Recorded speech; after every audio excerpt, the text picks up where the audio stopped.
paper, spend it wisely. See, some supposed to wanna see me win, despise me before my eyes. In disguise, ain't got no friends. Mama been advised me, instead of building me up, they minimize me. In the end, all the energy just energized me. On top of the sin and that genocide me. Same time, no kind trying to genocide me.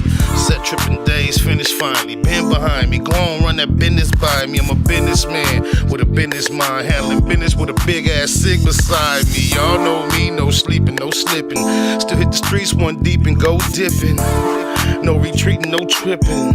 Think twice before creeping on crippin'. It's me. Cause these streets ain't playing fair. Niggas want a problem, we can take it. Living down that life. Your own homies that'll take you out. I pray to God that I make it out. Down that life. Where niggas chucking up gang signs. Get it cracking in the summertime. Down that life. Nigga, all that shit trick. Everywhere I go, I keep it with. Living down that life. I handle business, keep my hand on the stizzle. By any means necessary, nigga, I'm a kizzle. It's a dog in the spider creeping back on the mission. So you bitch ass niggas see, don't act different. You know I'm with it cause I'm down for the cause. Fuck the police, I'm breaking the law. Big drink, big smoke, and some big guns. To let you know, motherfucker, that I ain't the one. And nigga, that but you can call me Dad Dilly, I'm the crib guy. Hard praise in the city, on crib. But see, you better not slip, you get faked down, laid down, all by the cliff. You know the lokes is out, the dogs is out. You know them niggas that you let it hate with no doubt. You know it's DAT and the SPI. We represent West Coast to the day. To live down the life, cause these streets ain't playing fair. Niggas want a problem, we can take it. Living down the life. Your own homies that'll take you out. I pray to God that I make it out. Down the life. Where niggas chucking up gang signs. Get it cracking in the summertime. Down the life. Nigga, all that shit trick. Everywhere I go, I keep it with. To living down that life.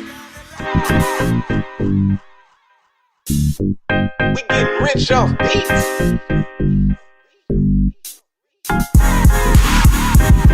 Short fuse with the long clip. Think I'ma slip, you fucking with the wrong crib. End of the road, part of the journey. Get up off that gurney, gotta call the attorney. Time is money, mine kinda expensive. You can find me minding my business. Love blind, I see y'all hate me. Sleep with one eye open, heat off safety. Smoking medicated dope in my own lane. Sophisticated scope with the long aim. On one, out here hitting corners. On us, better act like you know cuz I'm in a function by myself. With number some stuff inside my belt. Same old loc with a bit more money. So run me my dough and get demo dummy on demonstrations. Let a nigga try to trip right now. I got situations, baby. Said a nigga doing demonstrations. Beat the box on the bitch like it needed an initiation, baby. Rich blood, strip club, and the bitch hugging me, talking about she loving the thug. Getting me all in the club with the snub with me. Yeah, she heard about the dick and I got drugs in me. Ooh. Cold nigga, turn the bitch a go get it. She gon' leave here a square, return a hoe nigga. Go Gorilla, front line PI dope dealer. Bottom line, I'm a figure rope nigga. I can finish shit. Burner on my hip, it's never in the whip. Real gangbangers know the manuscript. Got my eye on the homies and I watch the crib. Heavy on my tip, cause niggas is pushing politics. And Dimmer Lane is my affiliation. Let a nigga play the day, I got the situation. I leave a pussy bleed like administration. Stretch a nigga like a limo, give a demonstration. Let a nigga try to trip right now. I got the situation, baby. Said a nigga doing demonstrations. Beat the box on the bitch like it needed an initiation, baby. Okay, I guess I must have missed the memo. But since I'm here, might as well give a demo. Doctor say, doctor something with my mental. Cause every gunshot sounds like an instrumental. I blow blunts till I'm bronchitis. Tell her put your mouth on the bitch but don't bite it. If I put it in the bag, niggas gon' buy it. Henny coast to the streets, then I'm gon' buy it. That from day one, I ain't have to get quartered on. Squeeze you with the needle, we shots like cortisone. So by the cortisone. Watch killers turn snitch and hurt my cortisone. I went to war for any penny they was shorted on. Even they steaks off the place that they snorted on. Reported on by some niggas I supported. Got wiretaps and pics, same phone they recorded on. Demonstrations. Let a nigga try to trip right now. I got the situation, baby. Said a nigga doing demonstrations. Beat the box on the bitch like it needed an initiation, baby.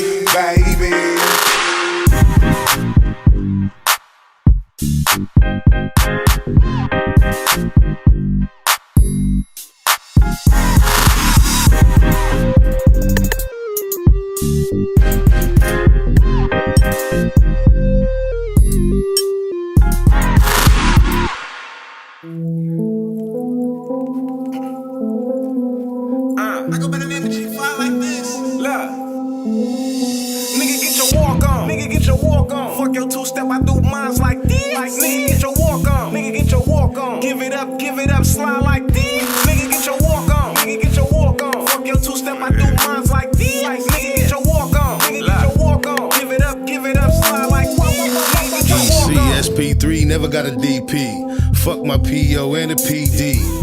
Me and G5 did an EP, whole CD5, active like PE, program, point guard, point game, PG, game point, get pressed on GP, just me, solo on the GT, to CDC, free my TG mainline, never been a PC, THC, no PCP, understand, they can't stand me, see, money only thing a motherfucker like me see, in the bank where a nigga like me be, independent, these niggas wanna be me, steady staring, still can't see me, still in that steel blue, see me when you see me. Get your walk on, nigga, get your walk on. Fuck your two-step, I do mines like this. Nigga, get your walk on, nigga, get your walk on. Give it up, slide like this. Nigga, get your walk on, nigga, get your walk on. Fuck your two-step, I do mines like this. Nigga, get your walk on, nigga, get your walk on. Give it up, slide like this.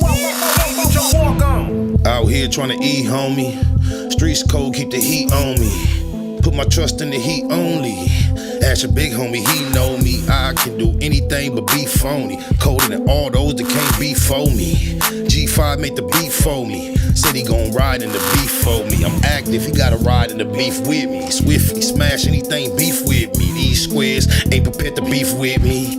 Oh, homie scared to be with me. Bad bitch, swear she wanna be with me. But I bet baby really wanna be with me. Either with me or you against me. Thing since it's the set on century. Nigga, get your walk on. Nigga, get your walk on. Fuck your two-step, I do mines like this. Nigga, get your walk on. Nigga, get your walk on. Give it up, slide like this. Nigga, get your walk on. Nigga, get your walk on. Fuck your two-step, I do mines like this. Nigga, get your walk on. Nigga, get your walk on. Give it up, slide like this. Nigga, get your walk on.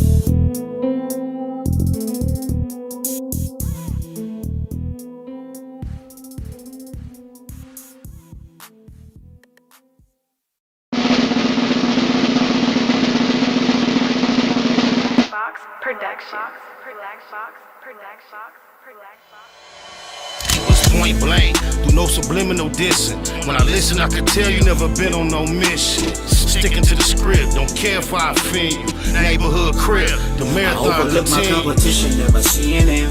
I done trained my mind that I'm going. You could tell by how I walk, talk, I'm a boss. A east side millionaire, homie, what you thought? My life is a movie. They can't get close to me. They mad cause they can't be. I'm everything that they wanna be, yeah.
Big shout out to my nigga SPI, Spotter Low. You know I'm in the black box, had to come through, tap in, show love one time.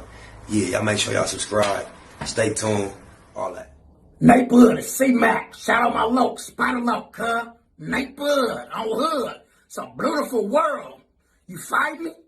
Fight, Craig. In the words of Spider Loke on my mama's mom. The homie cook-up boss, goddammit, Cub Low. And y'all tuning in to the Wake and Bake Show with goddammit the homeboy Spider Low. I'm here with SPI, the realest nigga in LA. Spider this bitch. My nigga Spider Low. Spider Loke, nigga. Spider Low. Spider Loke. Spider Low. Spider Loke. Spider Low. Spider Loke, that's my nigga. Spider Low. Spider Low. Shout out to SPI, that motherfucking nigga. You are now in the black box with the homie Spider Low, the most eastiest. Facts over feelings, keeping it a Google Plex. Feel my campaign. Spot Loke, wake and bake. Better keep it Google, nigga. Loke is in LA somewhere doing it.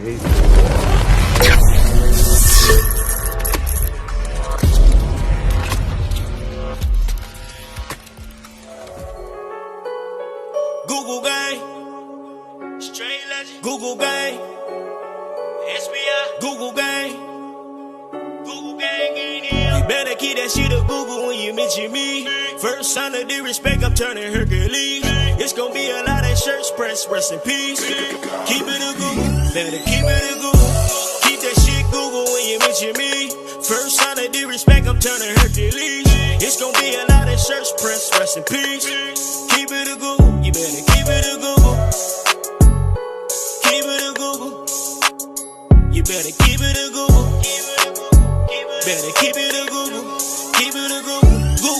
Google, baby. Bottom line, love life, show us a blessing.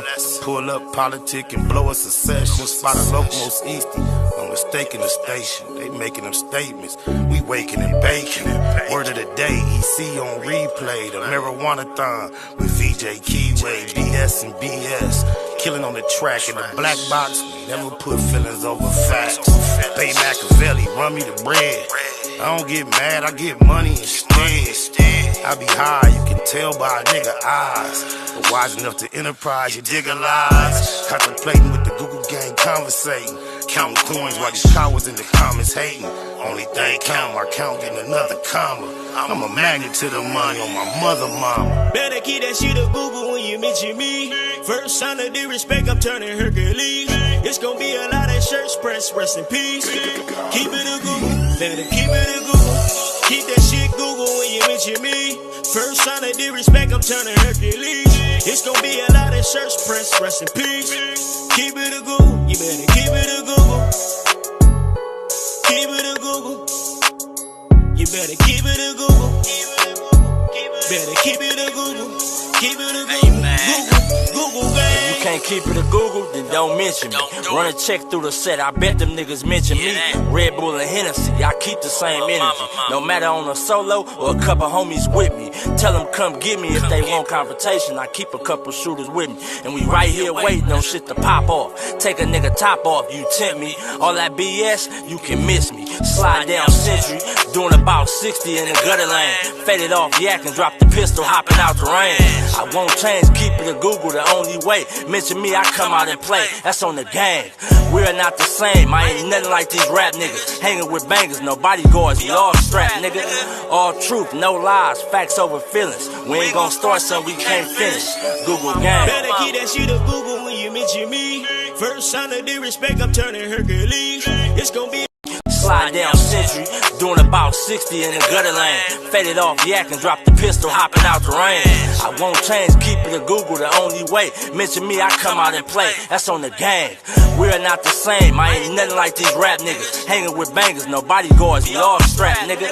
All truth, no lies, facts over feelings. We ain't gon' start something we can't finish. Google gang. Better keep that shit a Google when you mention me. First sign of disrespect, I'm turning Hercules. It's gonna be a lot of shirts press, rest in peace. Keep it a Google, better keep it a Google. Keep that shit Google when you mention me. First sign of disrespect, I'm turning Hercules.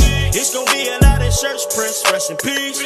Keep it a Google, you better keep it a Google. Keep it a Google. You better keep it a Google. Better keep it a Google. Keep it a Google. Google bang. Cheater.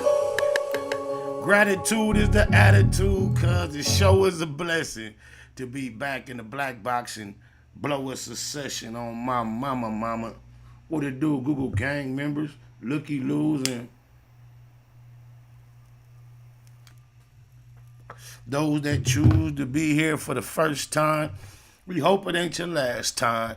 Just respect the chat and know where you at. You amongst the Google gang, and that's how we bang. We keep it a Google around this motherfucker. You dig a lie? Word of the day is garrulous. Garrulous can mean chatty. or excessively talkative when describing a person, or even a bird that calls or sings rapidly and constantly, or it can mean wordy when referring to a piece of language itself, such as a letter or speech. Annie's garrulous and outgoing nature is a stark contrast to her brother's more retiring demeanor. His garrulous, rapid-fire presentation, hyping the new feature, was exciting at first, but soon became repetitive and tiresome. Wacko No 100 is definitely garrulous on a regular basis, and now just recently, Cowboy has extremely been the same. Oh, my mama. I forget what was first on the what y'all want to chop it up about first. I'm gonna leave it up to y'all. If y'all want to get on Cowboy and his recent antics with his diss song and running around talking, telling, we could talk about that first. If y'all want to talk about the YG and Tyga transgender movement, we could go about that first. So if it's a Cowboy first, give me a C. Damn, look at that. We're getting hated on. We're getting hated on with the buffering. Look at that. Until the buffering clean up, we gonna do this. Go, okay, there we go. If we do Cowboy, put a C. If it's gonna be Tyga and YG, put the Y. C versus Y. The more, whoever get the most, we gonna cut with that. Oh, my mama. It's crazy because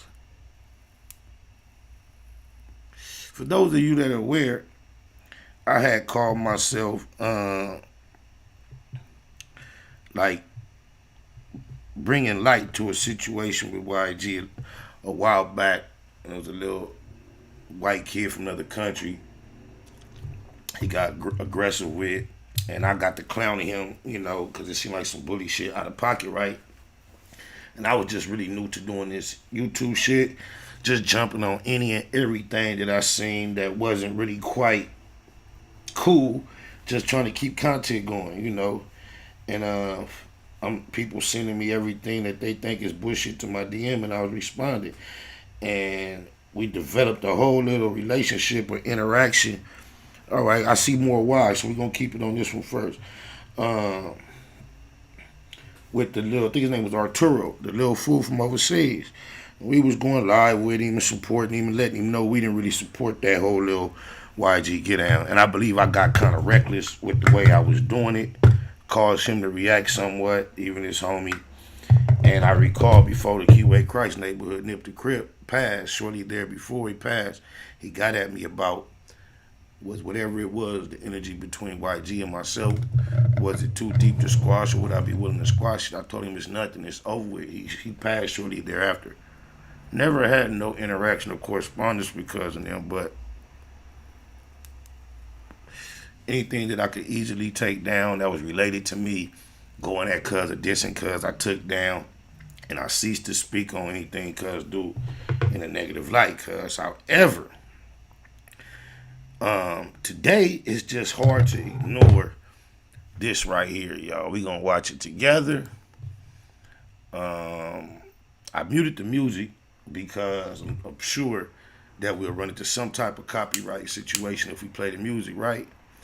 But I just can recall from when the music is playing, y'all can go watch it after this. The driver in this clip, shout out, he say something about Slim 400 being his hype man or something. And there was a lot of suspicion who the passenger was. But the passenger is reportedly Tyga, right? Now, Tyga definitely, without this incident right here, has been on the internet with flossing like Chanel sandals with his toes painted an array of pastel colors, and he posting these type of posts. This is the way he's comfortable carrying himself and presenting himself. He's already hopped into this lane deep.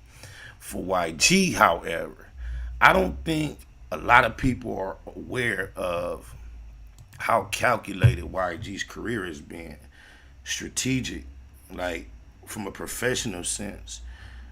Like, if anybody ever been suspicious about the fact that how he came out with Tooted and Booted, and then the rest of his catalog doesn't resemble that type of music whatsoever, from my understanding,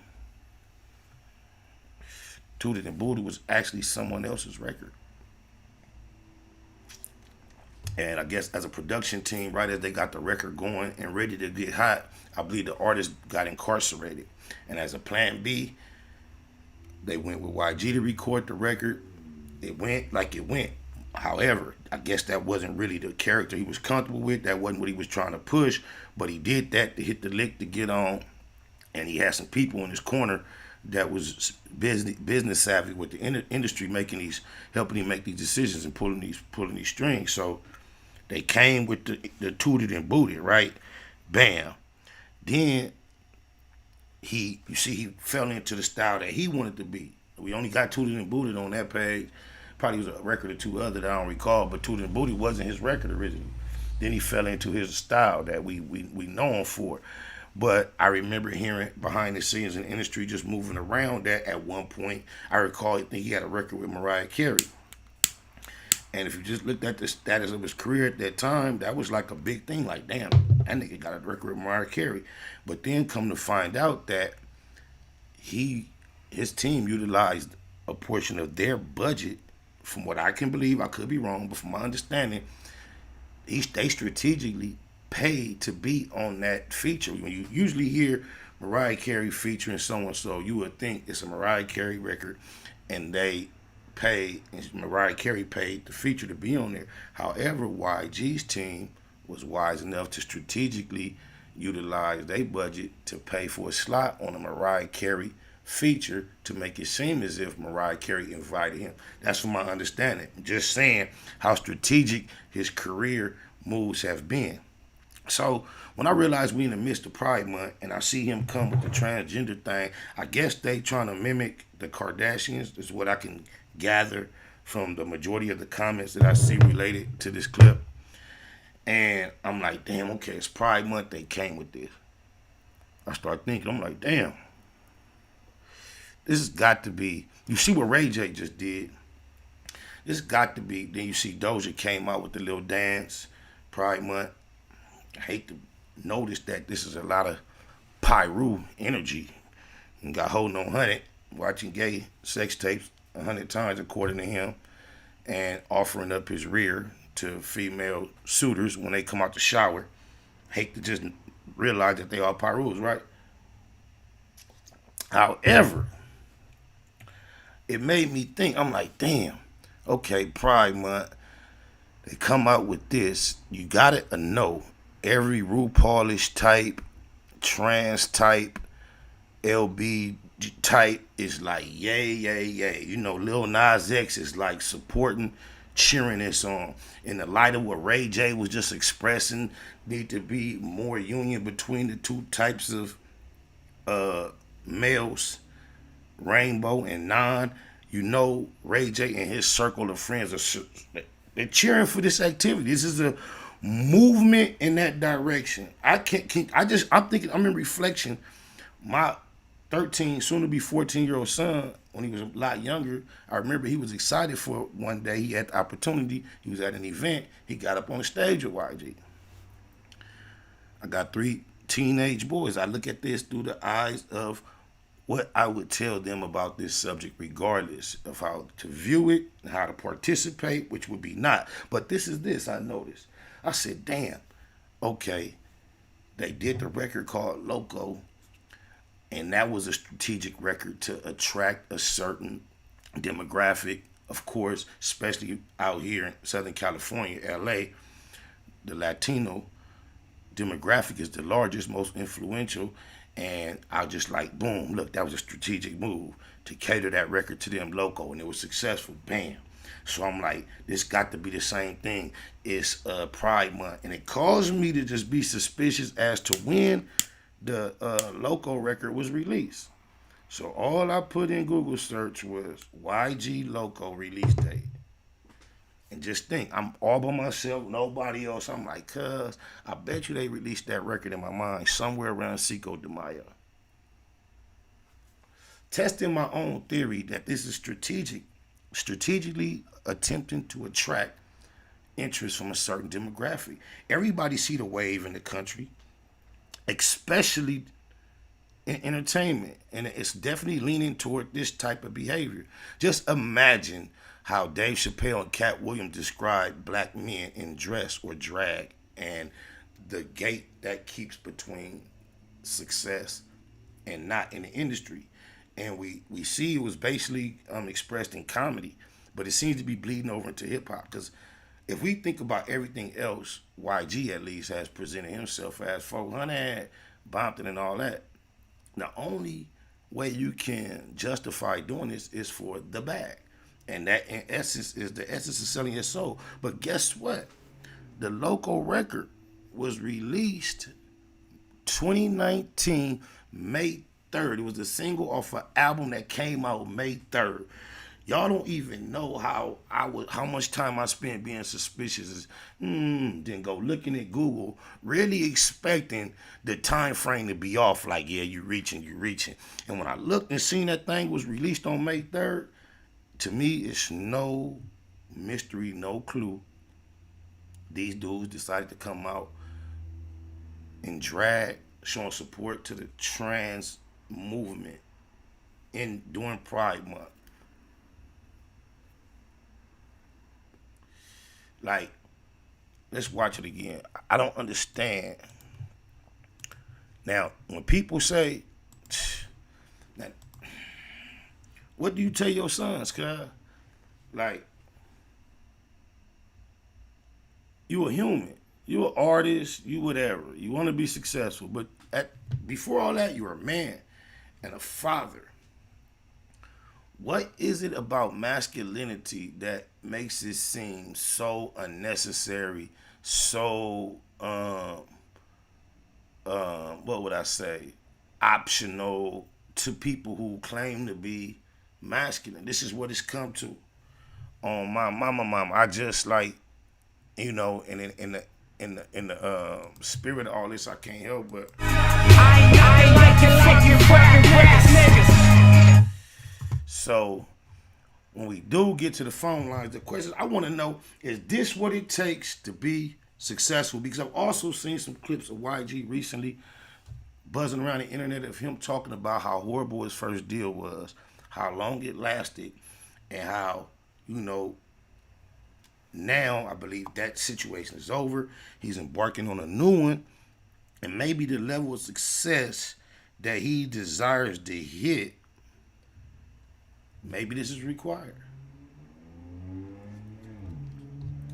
I don't know. You see what Ray J went out his way to do and make a statement to make. But what y'all didn't hear, because we got it muted, is because on them lyrics, part of his lyrics is he say something like, my hype man Slim 400, and rest in peace to Slim 400. I hate to say cuz it'd be comfortable being affiliated with this. Rest in peace to the Keyway Chrysler. I know YG, that's his partner, his peoples, his folks. I would hate to imagine that he would be cool with this, but I realized the mission he was on, cuz would personally tolerate a lot that he didn't agree with in order to establish a certain spot in the spirit of the spook by the door. So I don't know. But maybe I would imagine, cuz this might have been where he might have drew the line, or if the homie was alive, he might have talked him out of this one, cuz. But rest in peace, Slim 400. Rest in peace, neighborhood Nip the Crib. I just want to know what's happening.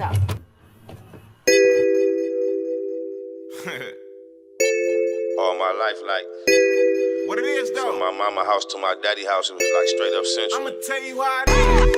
I was raised by the streets. I'm known from the west to the east. Like 156 to what a crib say was cracking. 99th Blood say was cracking. I ain't turning down. That's how I ended up like raised by the streets. I'm known from the west to the east. 970, you did. What a crib say was cracking. The blood say was cracking. I ain't turning down now. Loaded up like a damn, same bandana, all black black head to toe like a bang Santana. Clan of lantanas on the scanner when it's time to trip. Can I be a Los Angeles loc and a Compton crib? No brain, head pay Mac, chomping on tracks. First rapper on the map, just say bumping on wax. Relax and get your whole group bebop boot. By SPI, Boodaroo, and Treetop. True, 159 cell, fucking with the 400s. Wanna run it in, I'ma let the whole fun it. All on a bitch, boy, break a nigga face. Biggest mistake to think you can ever take a nigga play. See, I came up with some CC riders. Cause watch your cack at the center divider. Aaron Tyler, Pot and Chill. My track, new G homies, G. Ask the streets about me, I'm a G homie. I was raised by the streets. I'm known from the west to the east. Where the Crips say was cracking, the blood say was bragging. I ain't turning down now what's happening. I was raised by the streets. I'm known from the west to the east. Where the Crips say was cracking, the blood say was bragging. I ain't turning down now what's been happening. a motherfucker, but I'ma play ball. SPI, AD, fucking with the 400, no bleak. Really in the trenches, but I'm strapped when I do it. And money is the mode, yellow tape, how I rule. That ain't black. West trees, why I do it? So nigga, watch your ass at the center of the vibe. Been getting dope, hella active, can't change ways. Bumping all I know who wanna play games. I'm thinking nobody really catch a body. I don't fuck with these niggas, this be fucking with these niggas. Real street baby, really get it baby. When I show up, I show out. A nigga need a bag, stick a nigga out on side that video. So who talking? Nigga had to get it, so I can tell you how I did it. Who more acts? West side really ride. Bitch niggas. I'ma tell you how it is. I was raised by the streets. I'm known from the west to the east. Where the Crips say was cracking, the blood say was bragging. I ain't turning down now what's happening. I was raised by the streets. I'm known from the west to the east. Where the Crips say was cracking, the blood say was bragging. I ain't turning down now what's happening. Really in it, she get ugly at any minute. Hit the club and done security, sneaking and send me in it. One time's coming, we gon' floor. Chevy got to hit me in it. It was cracking in the hood. They would say that 20 did it up. Kill it on these tracks. I know Flo, he got my back. Stacking dollar with the strap. SBI with that big Mac. Look, first a couple stacks. That better read the stats. When I'm rapping, it's the truth. Every line I speak is facts. Look, my mama said my homies was a bad look. We was hitting schools trying to steal a couple MacBooks. I was always that nigga to try to rumble up with it. Put a lot of niggas on their ass. I'ma tell you how it is. I was raised by the streets. I'm known from the west to the east. Where the Crips say was cracking, the blood say was bragging. I ain't turning down now what's happening. I was raised by the streets. I'm known from the west to the east. Where the Crips say was cracking, the blood say was bragging. I ain't turning down now what's happening.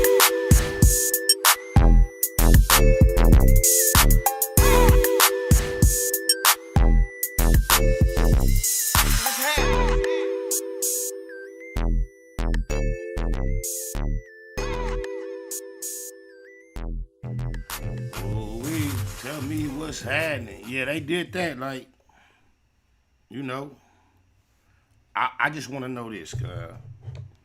When you see two niggas comfortable dressing up like bitches, just like bad bitches, is it then offensive, wrong, disrespectful to say them some bitch ass niggas? Because there's no other way to describe what we just saw other than two niggas dressing up and behaving like bitches.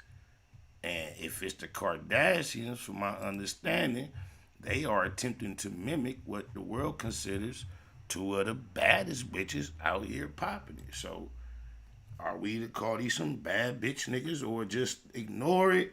I'm sure there's some type of explanation, metaphor that they was trying to pull off. They was hitting a lick, a heist, and they was being disguised. Whatever it is that worth it? Me personally, I just would like to say, you would never, ever, ever, ever, ever, ever, ever, ever, ever, ever, ever, ever, ever, ever catch me in no kind of compromise. I ain't nothing like you fucking rap niggas. Imagery, condition, like that at all. I see you callers. I see the queue building up. Let me see. I'm going to let y'all know the order real quick. 928-310-818. I see y'all, but we want to, before I get to the lines, appreciate your patience. If you could just continue to hold. It's crazy, cuz your boy Cowboy that took the stand again. And, you know, we don't got nothing personally against Cowboy as a person. We don't know him. We be on here keeping it a Google. Just about things that hit the headlines. And when he became a witness in a murder trial on behalf of the prosecution and the grand jury, it was a headline. We reacted. Cuz got mad. He started talking about boxing and being disrespectful toward me and the things that I've done, which are nothing. He ain't got no smut, but he just say he ain't know me. I'm a nobody. Wop, wop. Not realizing I put his little homie in his first video. A lot of things. Says more about him than if he's been cripping in L.A. for 30-something years. He's from the neighborhood and he don't know about me. Says a lot more about him than it does about me. However, he was upset. You know, then y'all remember, I came on here as a man and say, you know what, I'm not going to entertain no back and forth with cuz, because some of my homies from 6-0 tapped in, and that was just their request. You know, it would be better than what would be apparent internet mess, you know. For you to think I've been out here doing this long and don't got no real dogs from 6-0, you would be confused just to even assume that, right? So, whatever. We just talking about all the headlines. He just happened to be one, but for some reason, I'm a nobody, wannabe rapper, and all this fake crip and all that. But for some reason, he was motivated to respond to me. Cause I'm like, damn, and he was upset. Then 3 years ago, I said, I'm tapped out. I ain't got nothing to say no more. Ooh, because he just did a recent diss song. I ain't said nothing about him, right? He on the stand, but my Mr. Nobody, that ain't nobody out here. According to him, my assessment that he went against the grain and he all bad bothers him that much, that he want to do harm to me and all that. Then I just heard him on an interview with Wacko No Honey, talking so humble. Then he admit, he like, yeah, I know I'm all bad. He was like, but the reason I'm all bad is I don't care what no nigga call me, whatever. I did all this to say, I'm just trying to correct niggas to say my homie, talking about Nip, didn't call that nigga no snitch. That's his only thing. I'm like, well, I never pushed that, so why you mad at me? He said he know he went against the grain. He know he went against the code. He said, but he ain't the only one out here. Blow my mind, right? But then I just want the fact that he's so passionately upset about the things I say, blow my mind. I'm nobody, right? But I want him to hear what his big homie, Big U, got to say on the subject first. Let's just hear what Big U got to say on the subject, just so we get it clear, because a lot of you corny people, queerdos in the YouTube comments, all you like, oh, if you don't point, you're not a snitch. Look, man, y'all got it f***ed up. If y'all think snitching is that black and white, that a person got to fit into a perfect situation and point their finger and say so-and-so, man, it is a million, gazillion ways you can aid the prosecution or the police in an investigation into aid towards someone's incarceration or conviction. There are tons of ways. There's not just one identified way. You can tell by winking your eye, dotting your head. You can tell sometimes by not saying nothing in a certain situation. But you are never, ever one affiliated. This is the key word in this little clip. We're going to listen to the most popular OG 60 known to the world. I'm not saying necessarily to the 60s, but to the world. Let's see his opinion on it. On my mama. Let's just see what he got to say about being an affiliate and telling any part of a crime. So it's crazy. I had this conversation the other day, and I was talking to this young man, and I was telling him that it's a difference. If you have somebody who goes and because they break into houses now, and it's like a big thing, right? But you break in my house and you steal stuff from my house, and this is an older lady, and she has no way of defending herself. She don't have no sons to address the issue, but you took advantage of an older person. Right. One, you didn't even go take it. You broke in the house and you stole it from her. Right. So I'm not going to say she a snitch. Right. You know what I mean? Because she defended her property the only way she has the ability to do it. Right. Now, if me and you go commit a crime, right, and I tell anything about that, right, then that's snitching. Right. You know what I mean? If we in affiliation, or even if I'm not a part of your crime. Notice now, this is the key part. And I'm not saying this is truth because Cuz saying it, but y'all know what Cuz represent to the world. And when he is speaking on this publicly, he's speaking on what all the real ones already agreed to. This is what, without signing no contract, when you become affiliated with this shit, this the contract you sign on my mama. And it's the only reason I'm highlighting it, because this is what everybody that really know what's happening know. This how it go. When you affiliate, when he say affiliate, mean with these activities, period. Crime. Right. And I know you did that crime. That's snitching. Right. If I go on the Instagram and I'm reposting the crime, one, you didn't even go take it. You broke in the house and you stole it from her. Right. So I'm not going to say she a snitch. Right. You know what I mean? Because she defended her property the only way she has the ability to do it. Right. Now, if me and you go commit a crime, right, and I tell anything about that, right, then that's snitching. Right. You know what I mean?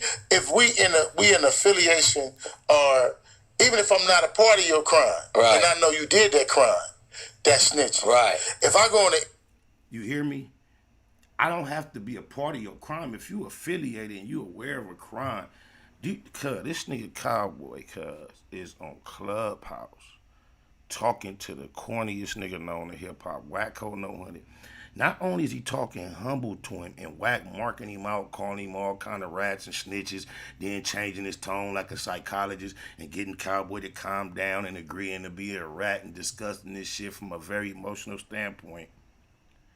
This nigga Cowboy get on Clubhouse and say, cuz it ain't right, cuz it's a homie killed a homie. Then he contradict himself and say, in the 6 O's, cuz Wack suggested it is true, that, you know, 60s always kill 60s.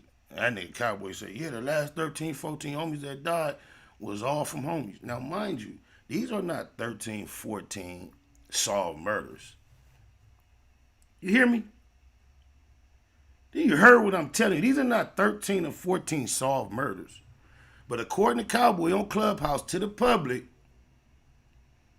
that's what he said. The last 13 or 14 murders over there in his hood been in-house. So for all the investigators and detectives scratching a hole in their head trying to figure it out, they can just scratch off a whole lot of possibilities or options that they might have been weighing out for some of these murders. Y'all hear what I'm trying to tell y'all?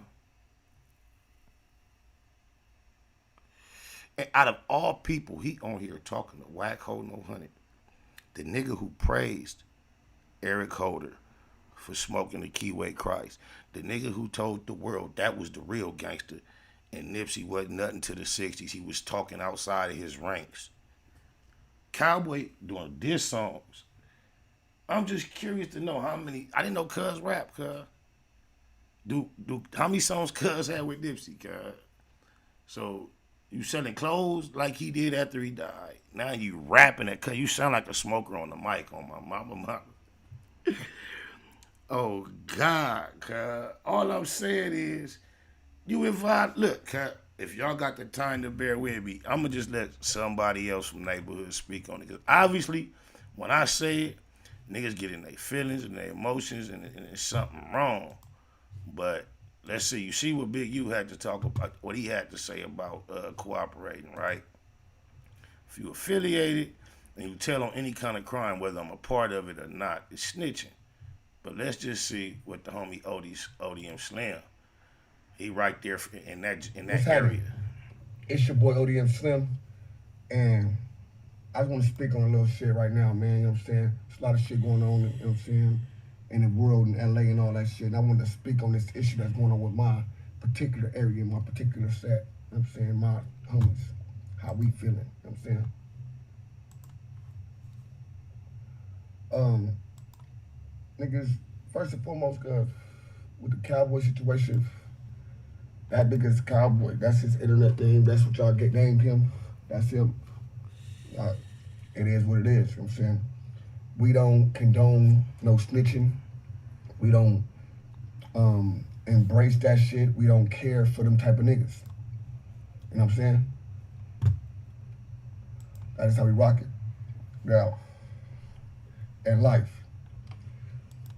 if a nigga, I don't give a fuck how a nigga break down the situation.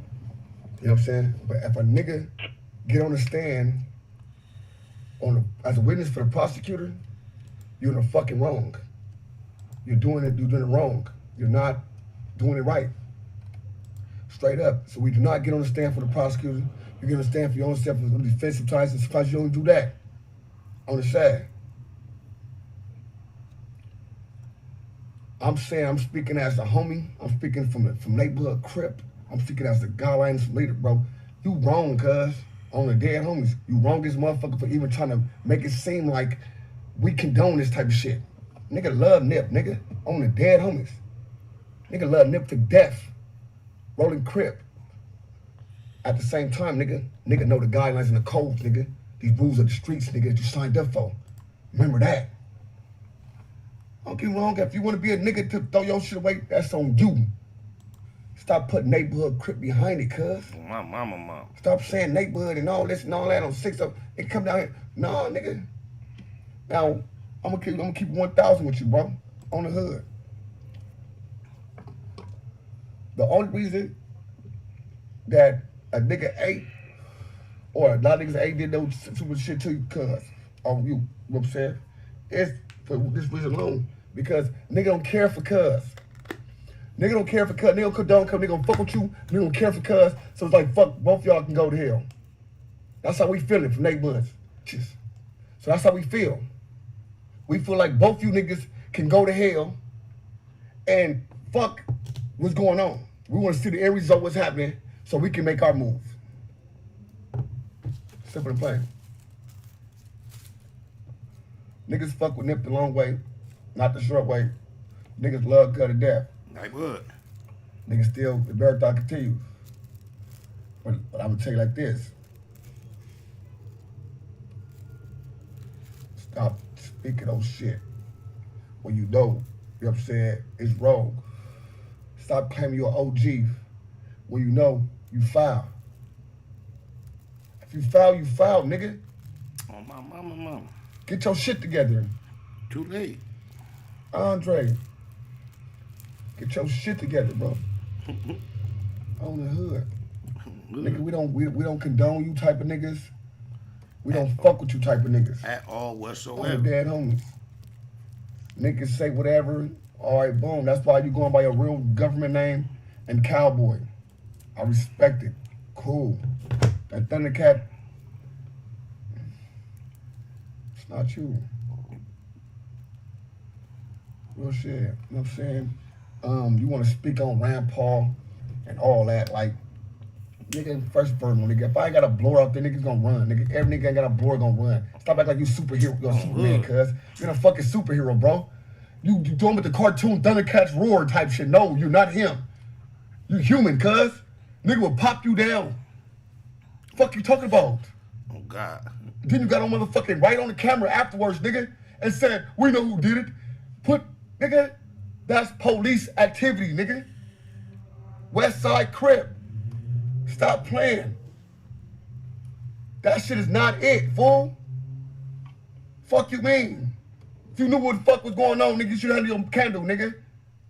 She did it the nice way, nigga. You did it the nice way, let the police handle it. Nigga, you foul, nigga. Straight up. Fuck you talk about. Nigga ain't going for that shit, nigga, on the dead homies, nigga. Straight up, nigga, you foul for that, cuz. Fuck a rat, nigga. Fuck a bitch and buster, niggas. I'm just saying, that's our guidelines. Nigga don't say nothing. Period. You say something, you said too much. Oh, my mama. Come on. You don't know that? You older than me. Cuz admitted it, though, to Wack. That nigga was telling his I was taught that. He was breaking his spirit down to Wack.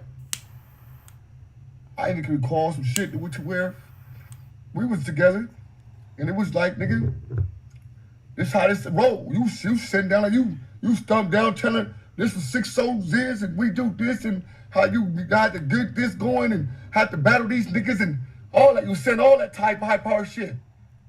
You threw that out the window, nigga. Stupid. Embarrassing. Nigga, you not one of us, cuz. All the way real. I'm gonna keep it clean, cuz. You not one of us. I'm just telling you like that, nigga. I fuck with niggas. I'm in the streets, I fuck with niggas. I've been up there, booing them, Cowboy, all them niggas know me. I'm been to my niggas. We don't fucking condone them type of shit, cuz on Crip, it's not cool. You setting a bad example for the youth. And we against all that, nigga. Know that. Slim said it, nigga. Oh, my mama, I see a lot of cornballs in the chat talking shit to about the Cali niggas stuck in the 90s. Why the police still won't tell on each other.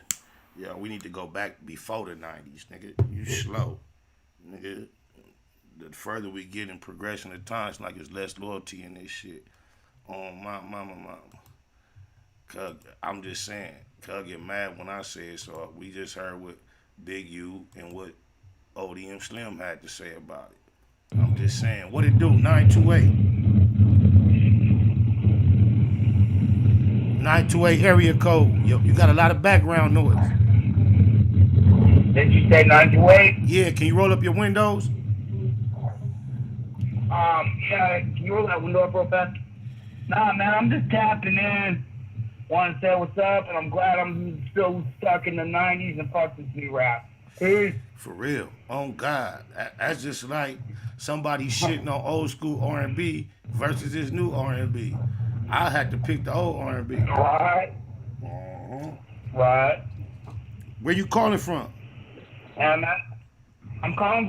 from Reno Valley originally, but I moved out here back in 2001 because of Crazy Bitch, you know. Where's out here? I'm living the life away from... I don't know where 928 is. Out in Bullhead, Arizona. Okay, Arizona. I know it's hot as a... I moved out here to get away from my daughter's mom. And then when I moved out here, I'm around all old people, and there's no drama or nothing. It's pretty sweet. How you what's the weather out there right now? How many degrees is it today? You know, it's hotter than shit, man. I stay in my house all fucking day long. I know it is, bro. Hey, I appreciate you tapping in. I'm in the cab right now on my way to the doctor. Sorry, what was that? You know where you going to the chiropractor? You going to the... You're breaking up, man. Am I breaking up? Yeah, you got a lot of background. I appreciate you tapping in. Much love, loved one. 310-957 area code. What's happening, homie? What's up, man? Spider Loke, man. Man, what's happening? You for the 310? You from Compton? Yeah, man. I was going. So Compton niggas could be fully banged out and go and drag, and it ain't no big thing. Yeah, exactly. I was gonna touch on two topics, man. I'm from Rosecrans. Ooh, Campanella Park. Okay, you from the West, you a little, but still, that's still your Rosecrans. That's y'all strip of town, bro. Actually, man, I'm getting intel, man. I actually went to school with my boy Keenan, man. So that's really like a close homie. Okay. So we grew up together. Before we even took on, got put on and all that. We went our ways. And that's, you talking about YG? There's a lot to it, man. But, go ahead. You talking about YG? Yeah, I call it Keenan, you know what I'm saying? Okay, I didn't know. Okay. I'm trying to make sure I follow you. Go ahead. Yeah, man, I ain't trying to, cause that's like R&B too, so it's like, fuck. It's kind of awkward, dog. It's like, I'm not sure. We talk every now and then, but it's like, fuck, man. It's like, as us as the whole power record, we're not standing behind that. You feel me? So all the people, the non-affiliates and all this, trying to put it like, it's power thing, this and that. We take the stairs. What about Ray J? What about Ray J making a call for all straight men to show love and him naming, instead of it being Gay Pride Month, he said it's Ray Pride Month. I know what the reality is, but he is on the side of official Pyru. Even though he ain't no joint, he is official. What y'all got to say about him being a mainstream Red Rag, Pyru, making a call for all real niggas to show love on Ray Pride Month? And me too, and this is me speaking, everybody got a voice, man. And, I feel like Ray J, as far as the Pyru, I don't really associate him too much with I know he's from Centerview and all that. Yeah, we know the depth, but we can't personally disassociate him when, he's associated. Right. He's affiliated to enough extent where we got to accept it, even though as real ones, we want to say we know better, but they didn't The centrifuge, they done stamped him enough to where he from Paru. Wacko No 100. He made him, Mr. Paru. Say Ray J is a Paru. Like, how we gonna take it from him? You feel me? Yeah, that's true. That's true about that. So yeah, we as far as that, you gotta draw the line with a lot of this shit, man. You gotta clean it up. And Wack 100 got a lot of nerve, man. This nigga, Wack 100 got his nerve right. He's speaking about that shit. And he got 6'9" on his wing. We lost our weed. You feel me? Right. Hey, yeah, free G Weed. Shout out your big homie Jim Bob too. That's my nigga, man. Oh God. Slick, you feel me? Yeah, shout out my nigga Slick too. Everybody already know Slick Rule, my nigga too. Yeah, and I want to tell you too, like, I like what you're doing too because I've been watching your show a lot, man. I like how articulate you are, bro. How you put your words together, how you got your street. You well around it, man. You very articulate.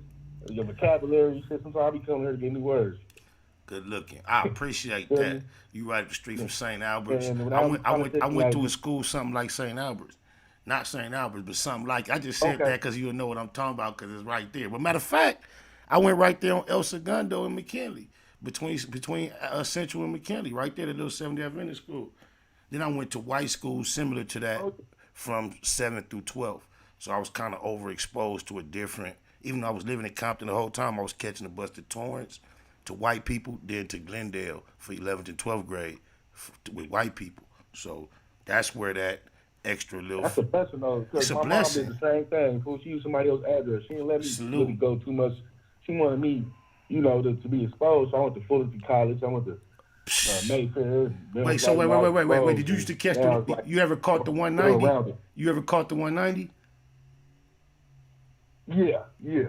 You see, I know where you at. Because that Fullerton, that 190 used to be going up Artesian. The Fullerton used to be, we used to get off by Compton College, but the sign used to say Fullerton. I used to know that motherfucker going all the way to Fullerton.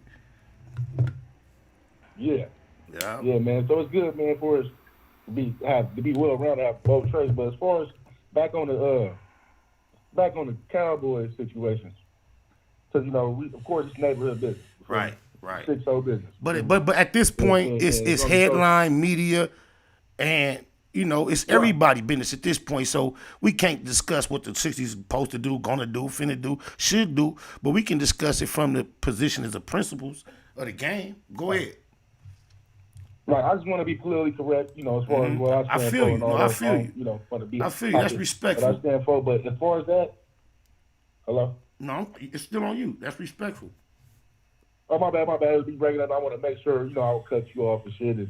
It's not, as far as that shit, though, yeah, it's because I had a couple homies speak on it, too. The homie Wilson on the podcast, the Boss Man podcast, and as far as that is gangbang culture, we all know. You feel me? You don't do that. And then, say for instance, if you do get on the stand, what you're really supposed to do is say, I didn't see shit. If you do, that's it. That's it. If they keep talking about, he got subpoena, he had to. Well, if y'all want to use that argument, up until the moment you get on that stand, you got the opportunity to say, I ain't seen nothing. But guess what? This is what niggas don't realize. You don't make it to court if you ain't already told the DA something prior to that they feel like is going to help them get a conviction. You have to, otherwise the DA not going to waste the subpoena time, none of that. The DA has interviewed you and has sent the investigator to interview you about what you know about a crime, and you already have had nothing to say. The DA has no reason to subpoena you to court and to assume you're going to have something to say at court. The only reason the DA subpoenas an individual to court is because they are fully aware that this person holds knowledge and has shared knowledge prior. Because just think, one of the niggas on the trial, that's exactly what they tried to do. And guess what? The DA asked for permission to read from the grand jury transcripts. And that's the only time you're going to be in court, is because guess what? Now, if you get in court and try to pull that okie doke move that niggas think is slick in 2022, that they've been seeing since the 30s and the 20s in court from all type of motherfuckers. Oh, I said it in court, but now I said it in the police station, but in court I'm going to change my word. Man, that shit probably worked in 1912 a few times. 1916, 1918. Nigga, by the time these dumb niggas getting on the stand thinking they gonna trick somebody, guess what? As soon as you try to switch your story, the DA is either calling for the transcripts or they're asking for permission to play a tape from the interview they had with you in the motherfucking interview room. You get like perjury or something, huh? Yeah, it's like, too late. Look at these DAs, bro. Just think about who they are. These white boys typically. They look how much of an expert they are on the law. Look what they really want to go in there and win. Why they not subpoenaing me or you to come testify in that Nipsey Hussle case? Because they're not gonna get nothing. We not gonna help. It ain't gonna. Thank you. So while all these squares is trying to cut, they want to make sure they don't look like an ass. Yeah, that's the same reason. Accurate the same reason the DA held out for 2 years before he went to trial in the Hosea Thomas murder trial and waited on T.I. until he would get on the stand for 45 minutes. That's how important the DA felt T.I.'s testimony was in getting a conviction. Do you realize Cowboy was the very first witness that the prosecution calls? Yeah. The one you start off with and the one you end up with, you consider your top two. You call look, this nigga so corny. He talking about he was in court looking this nigga in the eyes. If it was some more homies there, we could have got to him at court. Oh yeah. I kind of want to cut you off on that too, man. Like. You invited homies to come up there and get an issue and this and that, but it's like cameras everywhere around. I'm supposed to go do that in the back apartments or whatever y'all, you know what I'm saying? Exactly. And that's like exposed to me, especially if we might react to do something out in the streets. Now the police I'm already on gang files and I already got an image. Why am I going to the courthouse, period? That's why I laugh. Anytime a nigga get on the internet and say my name in association with some potential violence, that's why I just laugh. Man, I'm cool. Especially, you can't do nothing to the nigga. Especially when you fresh, hot off the stand in a murder trial or attempted murder or anything of that nature. Man, it's an epidemic of these type of niggas hopping off the stand and then going on video talking tough. This nigga did a diss song, cuz. But I know you a Damo. I didn't mean to just cuz you like that, but that's just part of it. No, that's how we do. We homies, they get to the yard. I know. Homies said, like, that's nothing. So I don't take that. That's elementary. Much love, homie. And then you gotta, shit, nigga, that's like we. But that just let you know. I know it go like that. That's just how respectful I be at the moment I thought about it. That's being all. politically correct. Yeah. 301. I appreciate it. Yeah, we got a new caller too. 301. You from the DMV? Yeah, I'm from DMV. Hello? Man, please. Man, I laughed at you all day. I thought you wasn't gonna catch that right there with the T.I. thing, because all T.I. did was basically get him the motive. I was up Manchester, Kentucky, in the feds with one of the dude's brothers. Talk. Get good in the mic. Can you hear me? There you go. Yeah. Stay right there. Preach that gospel. I was in the feds with one of the dudes, right? And so one time, me and my homie we talking. They talking about you with the tippy tip thing, right? Right. And I said, nah, he right, man. Spotted up, nobody know, man. He gave up that motive for that boy. The man brother busted the told on him. Okay, yeah. He was on the team. T.I. was the one that put the money in his face. He created a whole motive. Steph Curry got the MVP. But it was a bunch of niggas on that stage celebrating with a ring. It was a team effort. Yeah, preach. Cowboy, he keeps saying that only thing he wanted to do was to say the cuz didn't say he was snitching. That's the motive right there. Thank you. That's the motive. Thank you. The motive. Then he contradicted himself to say. He trying to go up the. He say I'm only doing it because. I watched it on the line. He say it's only reason I'm talking is because it's homie against homie. And then he turned around and say right after that, the last 13, 14 murders of homies been homies. And I know for a fact, it ain't been 13, 14 already solved murders in the can. Even if it was, if that's the case, it would be niggas fighting appeals. But here it is, a nigga who swear up and down to the world, he been around doing this for 32 years, from 6-0, hard to deny it, telling the world that all last 14 murders over there is in-house, bro. Listen to me, homie. I've been one of y'all, and You hear me, Spider? Look, I've been on the yard of Victorville 1 and USP, man. I loved it out there while I was out there. I ain't get that feel right there that he gave up, man. That was all bad. Proper, man. It was, and then if you hear the music, this nigga did a diss song. He sound like a smoker. And then look, this how the game go. Okay, look, he tried to explain away his Megan's Law thing. If that's the only thing out of 32 years, somehow you got caught up with a janky female, one strike, aight, bam. Niggas might could like over the years let that fade away and like keep listening to your explanation. All right, bam. If you just happen to be a nigga that came up in the game and smoked back in the days, that's your strike. Niggas can overlook that because you got over it. You healthy now. A lot of homies used to smoke Primos. Okay. They bounce back all day. Okay. But look, if you end up on Megan's Law and you a smoker and you fresh on the stand in a murder, that's 3 strikes, cuz you boo. You super boo. Good gracious Lord, man. I don't even know why he would put that on that man's nickname like that, man. Cuz. I just been around him that much, man. Look how shamed he is. He's swearing down, I'm a nobody. Man, we over here on this East Coast, man. And I'm going to tell you something else, though, man. I don't know what your man Wack 100 be doing either, huh?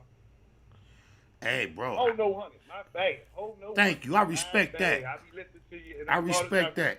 But look, hey, look. Man, that is terrible, man. I don't know what he be doing either, my nigga. No, go ahead. I can't offer zero explanation. Only thing I can do is tap into the most common term that we got for it, and clout chasing. He the champion of clout chasing. He took it to the level nobody has ever seen. And this is the thing, right, Spider? This is the thing, right? When I came out there on the yard out Victorville, right, I had a different respect for everything that's out there. Even though I always was to music and shit, I know all that shit like the back of my hand.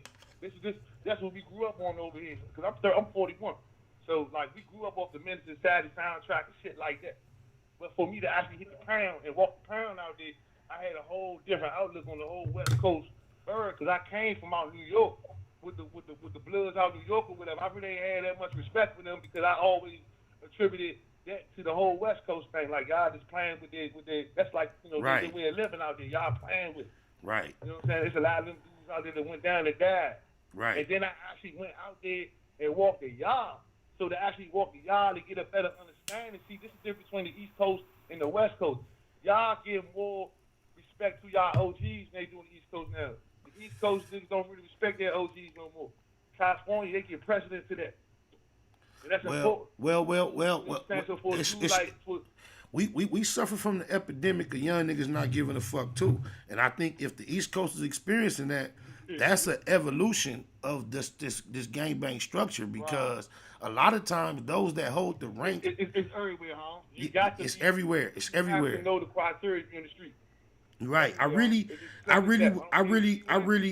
would suggest that you would not participate nor affiliate. It's not worth it. To those that have already go ahead. It's not worth it. Yeah. Look. Because of the familiarity in our spirits, I realize you and I can go on forever. Yeah. However, we got a lot of callers, so you're welcome to stay because you ain't got a lot of background noise.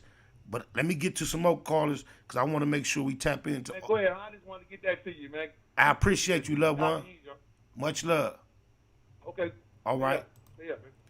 I know you still on there 310, but I'm still getting to these other callers. You ain't got to go. I like how you put that, dog. Much love. How you put that. The familiarity, that spirit. Like, you know, we could go on. We could go on forever. That's real good. And that might be unfair to others that's being patient. So I don't want us to be selfish with us breaking all this good bread. That's why I'm playing the background, too. No, much love.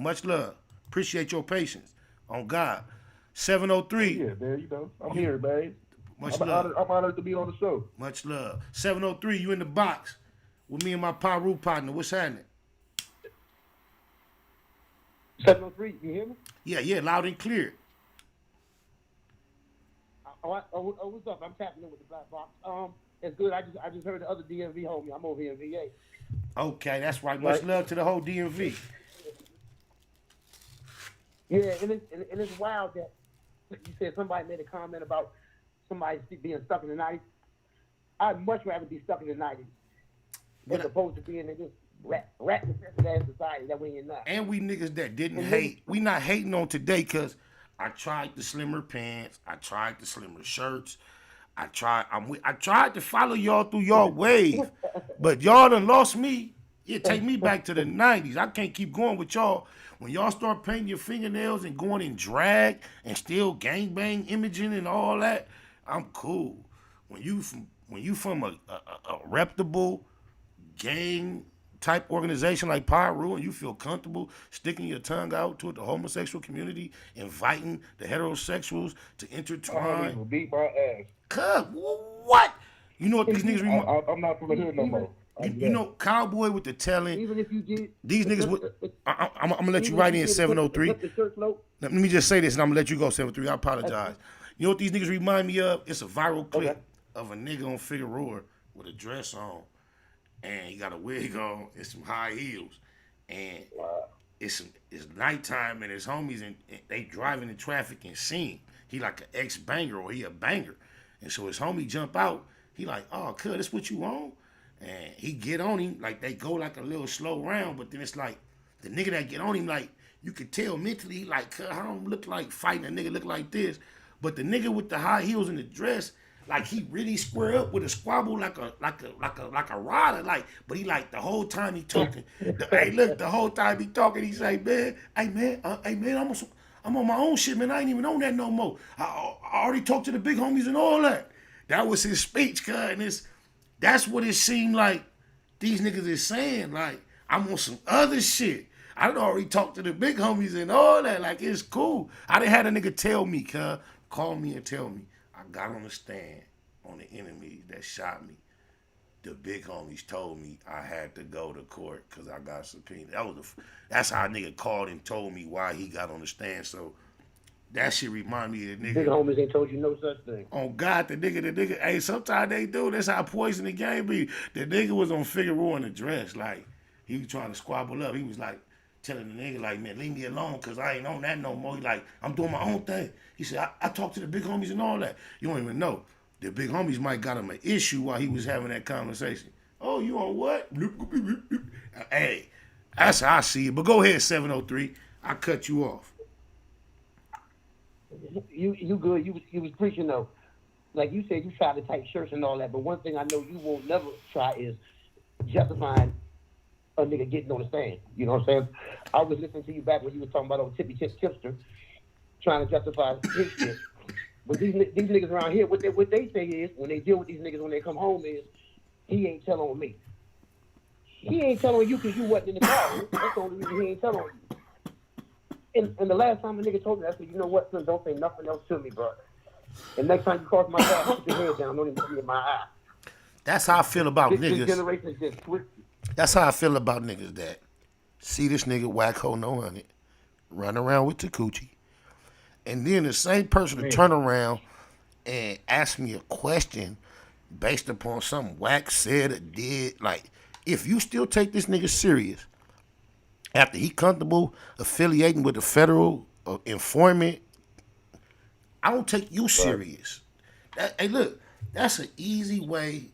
While you trying to eliminate the real niggas and the bitch niggas that's in your energy, in your area, that's one public test you can easily throw. You ain't even got to say nothing. Any nigga run up to you speaking on Whack 100 as if he has any respect, dude, you can immediately eliminate them from your real nigga list. You a weirdo. Yeah, quit. You a weirdo. Quit. This nigga already said. I be wondering how they still breathing. He got to be protected. Hey, look. He protected. He self-invested in protection through cameras and bulletproof apparel. Now, he's relying on the protection of affiliation. Just think, he on there always talking about how smart he is and how business savvy, intelligent, and worldly he is. He is fully aware of the benefits of being the most friendly person in the industry to the number one federal informant. He knows that has the Fed's interest.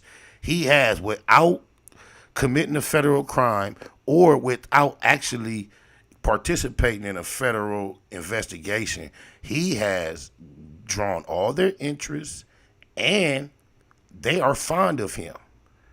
Anybody that would grab to coochie that close, the federales are fond of that individual. Believe that. Oh, mama.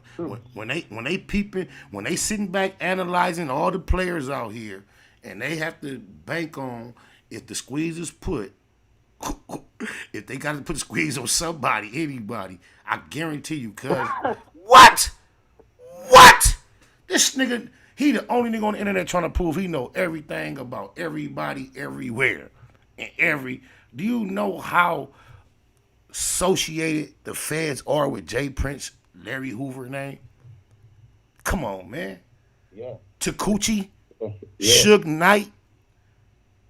And this nigga is the most focal person, period, upon the internet, always talking about fuckery and events that would interest the feds on multiple occasions. That's all he discusses. The square niggas didn't want to interview. Yeah. Look, the nigga, he was on literal life support, literal, and the biggest pyro in the game came and gave him CPR. Oh, mama, just gave him, what's them things that they put on their chest? That he gave him that shit. Matter of fact, fuck that. Because you know how Baby and Wayne get down. And we remember Whack Ascension came with his affiliation to Baby and Wayne. He gave him mouth to mouth, nigga. Right. That's how that Cash Money shit. He gave that nigga Takuchi the Rainbow Rider mouth to mouth. And slipped some tongue in there. Because they too close. When he gave him that mouth to mouth, they touched tongues. That's what I think. Oh, my mama. And proud of it. It went in six. Look, Birdman Wayne, they did plenty mouth to mouth, tongue touching. Then just think about it. Here it is, years later. Symbolically, Takuchi needed CPR, and Wack came and put his mouth on his mouth.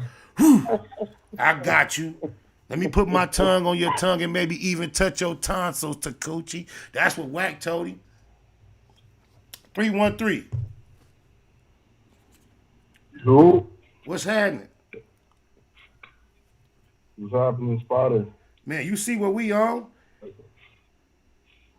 Man, check this out, man.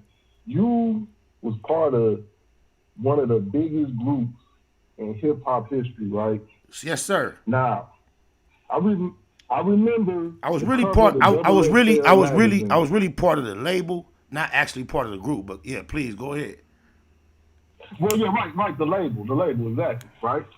So you were on the front cover of the Double XL magazine with 1,000 other with 1,000 other niggas. I'm the last nigga way in the back. You had to open up the page. I wasn't quite on the cover. I wasn't on the cover. You had to open it up. The cover was extended to the next page. I was on that part. Listen, you can't tell me where I was. When you say something incorrect about me, I'm going to correct you. I was not on the cover. On the cover, there were other individuals. If you extended that cover to an extra page, then you would find me way in the back. But go ahead. All right. On the outside looking in, yeah, from the outside. I would personally consider you was on the cover. You feel me? I mean, and now you all were in the front. Were you in front of a castle in France somewhere? We were overseas by some type of look like, yeah. What's your point? Now, you speak of the YG and Tyga situation, right? Wait, hold on. Let me make sure I know what you're talking about. You talking about this right here? I can't see. Is that what you're referring to? Because, to be honest, I see two females. So are you telling me that's Tyga and YG? Oh, right. Well, is that what you're confirming? Well, two guys. Two look like two bitches to me, but go ahead. Kardashian, the Kardashians, the other movie, the White Chicks. Mm-hmm. Now, at the bottom line, what I'm trying to get at, man, is this: either you down with Satan or you down with God. And I don't know if people got religion or not, but it's gonna be pornism. It's gonna be the religion for all, and that's the way the industry is leading. And that's just what it is. That's the bottom line. So it's the commandments of God and the faith of Christ, and that's it. I'm out. Peace. I mean, the music industry got a lot of dark ties to it. You feel me? And gangbanging and music don't mix. You feel me? A lot of that shit don't mix. You know what I'm saying? That shit don't go together. Like my grandparents be like, watch what you listen. Like, we listen to all that rap. Even when it spills into our hoods with the division and all that shit. I can't pretty much. I can't deny what you got a saying. dark side. I can't knock what you just said. 480. What's happening? Hey, man. What's happening? You live in the black box. VJ Keyway, Bay Machiavelli, SPI, the most Easty. Break bread with us. Hey, SPI, I just want to say what's up. Hey, that thing with Cowboy. Cowboy's been he's been talking since the day Nipsey got shot. He was talking on camera. He was talking to police. So he's been doing this since the day Nipsey got shot. And I don't know if anyone, I don't really fuck with No Jumper, but I watched the No Jumper interview with Cowboy, and I never bought into any of the conspiracy theory bullshit or whatever. But when Cowboy contradicted himself about I don't know how many times in that interview, but I went away from that interview with a completely different perspective on Cowboy as far as like as a person, you know, like as just as an individual, as a man, like where he was when Nipsey got shot and his involvement with it, you know, like dude's a smoker, so I don't understand why he was in such an entrusted position to begin with. I don't really believe he was in an entrusted position other than to be some like a little puppy in the parking lot keeping eyes on the parking lot. The parking lot was so high profile and so homie-ish and ducked off. I think that parking lot was a safe haven. That's why what we witnessed was such a glitch in the Matrix, because he did the unthinkable. Because even without, to keep it a Google, because just think about it. To think that you're supposed to have security and burners on deck right there each moment for a homie takes you all the way back to regular street politics. And everybody can agree the assumption about that immediate spot is that it had transcended the immediate regular hood politics, because he had established respect to where anybody could come through there and patronize his business without getting set tripped on. So yeah, it was like a So for a did homie, you happen to catch that interview at all? Which one? The interview Cowboy did with Adam at No Jumper. I think I've seen like you you know how they do clips of certain subjects. People, I think I've seen certain clips. It's about 50 something minutes long, and I went into the interview with open mind, I'm ignoring, I'm civilian, I'm ignoring all the witness stand bullshit and testifying bullshit, but I went into the interview with the open mind to hear this dude's perspective, who was there, and to listen to that interview, it's he's just not a solid individual. He talks about the fact that Nick, when he saw Eric, was on high alert, and that he at that point became on high alert. But then throughout the interview, he talks about I had went inside, went to the other room, and I'm eating my lunch, and I'm doing this and that. And it's like all these things that you said building up to where Nipsey got shot. Why the fuck weren't you with him the whole time? You talked about things being tense and on high alert, and this, that, and the other. Why were you not there with him? See, the fact that you say that you say that is ironic, because from what I can just gather, he keeps saying that it wasn't tense. If it was tense, he would have escorted dude away and secured Nip, because Nip is a celebrity. So he was saying dude never said nothing to alert any antennas. Nah, he said he on the No Jumper interview, he said Nip and Rempar were together, and Nip saw Eric pull up, and he said to Rempar, is that Eric? And then Rempar said, yeah, it looks like him. And he said, well, this should be interesting how this plays out. So everyone's spidey senses were tingling. Everyone was on an alert that something was was transpiring according to what he said in the interview. But then, like I said, he contradicts himself several times throughout that interview. It was real eye opening as far as like his character, because he seems to have like smoker values, you know. It's very evident when he got in the mic and was comfortable recording and putting that out to the public. On my mama, cuz I ain't give a fuck if it had nothing to do with me or nothing, bro. If you listen to the diss song, cuz sound like a 97% smoker. Like, no other way to describe him as a smoker on the mic, like, on my mama. But I heard this too, that on the same interview you talking about, on Adam 22, he was saying he's a smoker. He claimed, whether he in recovery or not, he claimed to be a smoker on that interview. Hey, that brings up a good point too. He did. He admitted to being a smoker because he talks about Eric being a smoker, a crystal, you know, a method. And he talks about, like, you know, I used to smoke tweak or whatever too. Something interesting that I thought about was, I don't know if you remember Eric. The next day he had turned. Wait, hold on. Hold your thought. We got a super chat trying to question our position. He said Fly Chefin with Hood Cosby. That's his name. He paid $5 to ask this goofy ass question. What crime was Cowboy a witness to? The courts can only allow testimony on the convo, which is not a crime. What is the snitch part? I want to give you an understanding. Matter of fact, I appreciate your $5. But if you that lost, we not going to even waste time. You got to go back to kindergarten. We already, we in like collegiate level discussions on this topic, and you're way back in like preschool. I grew up. So, but wait, hold on. Before we go all the way back to a preschool, before we go back to a preschool level education, I challenge you to figure out why you're even here on this channel asking that goofy question, because you're obviously so lost. But go ahead, Pacoima.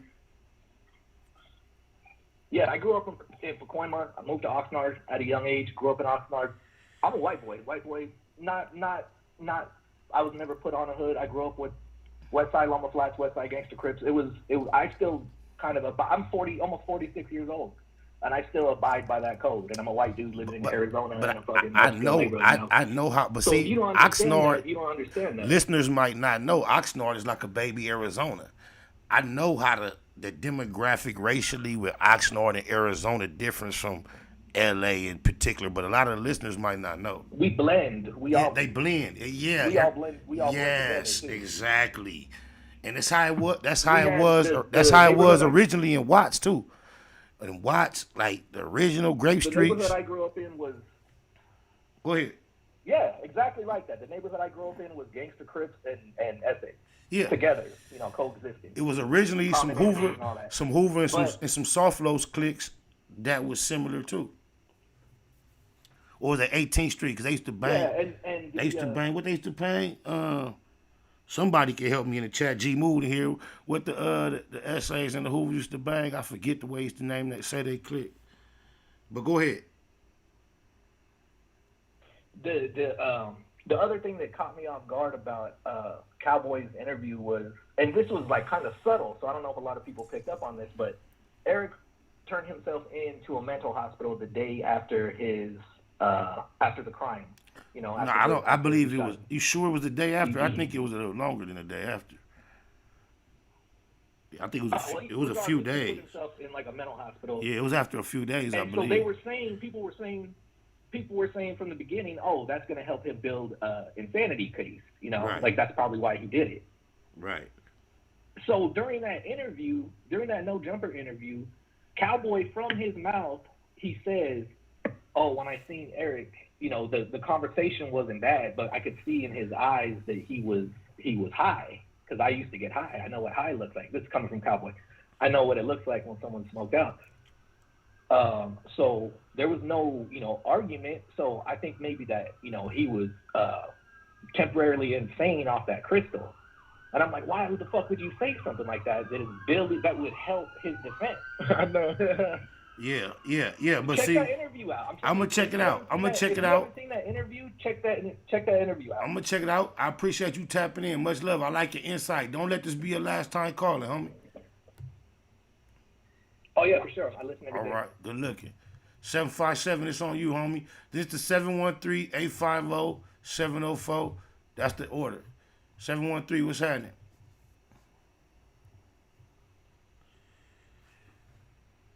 Yeah. Oh, my bad. 757, it's on you. My bad. Respect and love, family. Man, been a long time listening. Right back at you.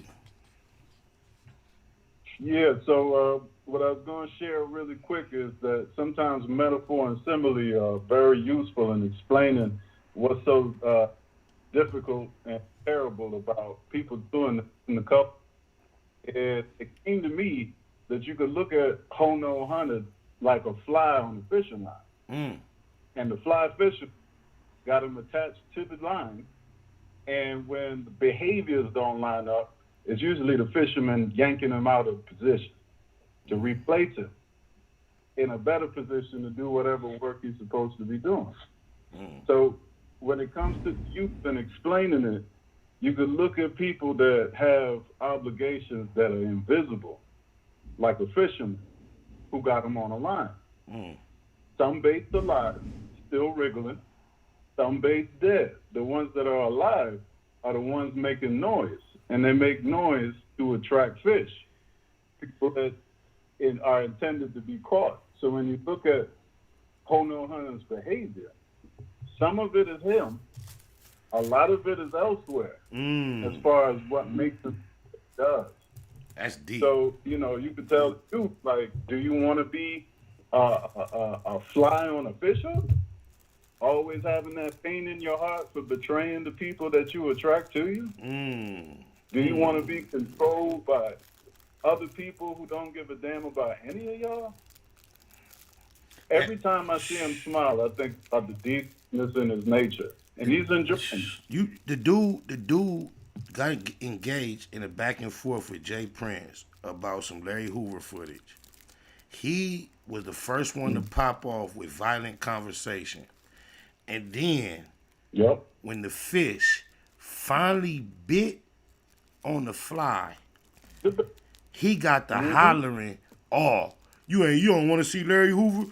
Get out! If you associating violence with his whole, why you even doing that?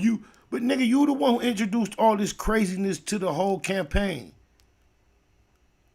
But as soon as it seemed like Jay Prince bit and responded with some type of response to meet your energy, he started pointing fingers like, "Oh, you trying to bury Larry Hoover, because otherwise you wouldn't even discuss nothing on that level." But nigga, you the one who brought all this type of energy around the campaign to free him in the first place. So your analogy does make a lot of sense. Yeah, but then I appreciate that. And the seeds, the youth could just look at them like fish bait. You're fish bait. Fish bait. I agree. Appreciate your perspective. That was quite metaphorical. It was a parable. Yep. Hey, gratitude always the attitude. Jeter. Fall back and listen though. Much love. Appreciate you. That was the homie from the 757, man, breaking big bread. 713, it's on you. Then it's the 850. Then it's the 704-424-719. But right now it's on you, 713. What up, Spider Low? My nigga, salute. Jeter, gratitude is the attitude. What's happening, homie? Nothing, this Tennessee, man. Who? Hello? What's happening? This Tennessee. You remember this? Oh, man, sitting up, I don't even know where to start with this one, dog. It's all, we were talking about this last time. It's a familiar color. Yeah, that's the homie. Yeah, dog. Hey, how y'all doing? Salute to the chat and everybody on the panel, man. Salute to the gang, yeah. I don't even know where to start with this. I can feel you. I don't even know where to start with this, dog, because there's so much going on in the game, dog. These boys been goddamn and bending over. They love pussy, straight up. And they letting you know. Like, they got their rituals going on, everything they doing. They acting like mad-ass baby mamas. They snitches. They got them pulling out every card they can pull out on a real nigga. I'm telling you, these niggas, it's summer. I told people, when summer hits, you gonna see what's really popping. What do you think about the fact that it's June? Ray Pride. Not gay pride, but Ray Pride. Man, And Dog, I was just talking about that. I was just talking about that. YG and Tyga. You know, Tyga already been on the campaign for years with the pastel toe polish and the Chanel sandals. On that's his whole push already. And then here come YG joining him in full drag doing Pride Month. Do you feel like? Say it ain't so, my nigga. Oh, you wasn't looking at the screen right now? What?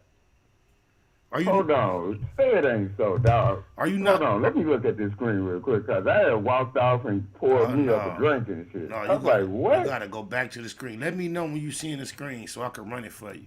Okay, hold up. Because I've been calling YG suspect. Bro. Okay, hold up. I'm just getting back. I'm not even personally. Look, this is my thing. I'm gonna take YG out of it, and I'm gonna put anybody under the sun that would be doing what he doing. It's the activity that's like, maybe he been vaccinated, and maybe that vaccination got control over people's mind that they don't have. That I don't know. He might. No, these niggas living their truth, dog. All right. Are you looking at the screen? Dog, they living their truth. Are you looking at the screen? Yeah, I'm looking at it now. I just see you sitting up there in the green shirt. I didn't see the picture of him yet. It ain't no picture. Just keep your eyes open. Oh, okay. Hey, check this out. I'm gonna tell you straight up. That's why the driver is YG. The passenger is Tyga. Tyga basically from Hoover. Tyga from Hoover and YG from Paru. So these gangbangers. Or using the hood name as far as to validate your image. The affiliation. Like that. Any way you make the hood look any type of bad, any type of form, even if anybody. Nigga, you going down. You get your ass whooped. Yeah, just think. Before this day, you just a parent that let your child, teenage, your young child up to teen, fuck with YG just typically. Well, and then you push up and you see him in drag like that. What do you tell your son then about what this nigga doing? Exactly. We gotta stop those gangs when they start to begin right there with that. You feel me? Yeah, like I got a son. Kids look up to him. I got a son that'll be 14 next month. When he's about 9 or 10, he was somewhere at a function. And I remember one of the highlights of his young life. Out of all the kids in the audience, he ended up on the stage with YG. But he got that kind of personality. Because of that, he'd have been on the stage with more than that. But that's just him. But I can't imagine YG hitting the stage like that and your son ending up on the stage with him, bro. Can you imagine that? Yeah, I ain't gonna lie, like me knowing him, me being associated, you feel me? I be getting bitches off of that shit. You feel me? I be getting networks and shit. Like, hey, but look, the thing about it is you can't even set. But I know. Look. Our discussion here has nothing to do with the perks that come with the compromise. We know that's the reason for the compromise, is to accumulate perks. But when you compromise to accumulate perks, that is equivalent to selling your soul. That's what it's all about.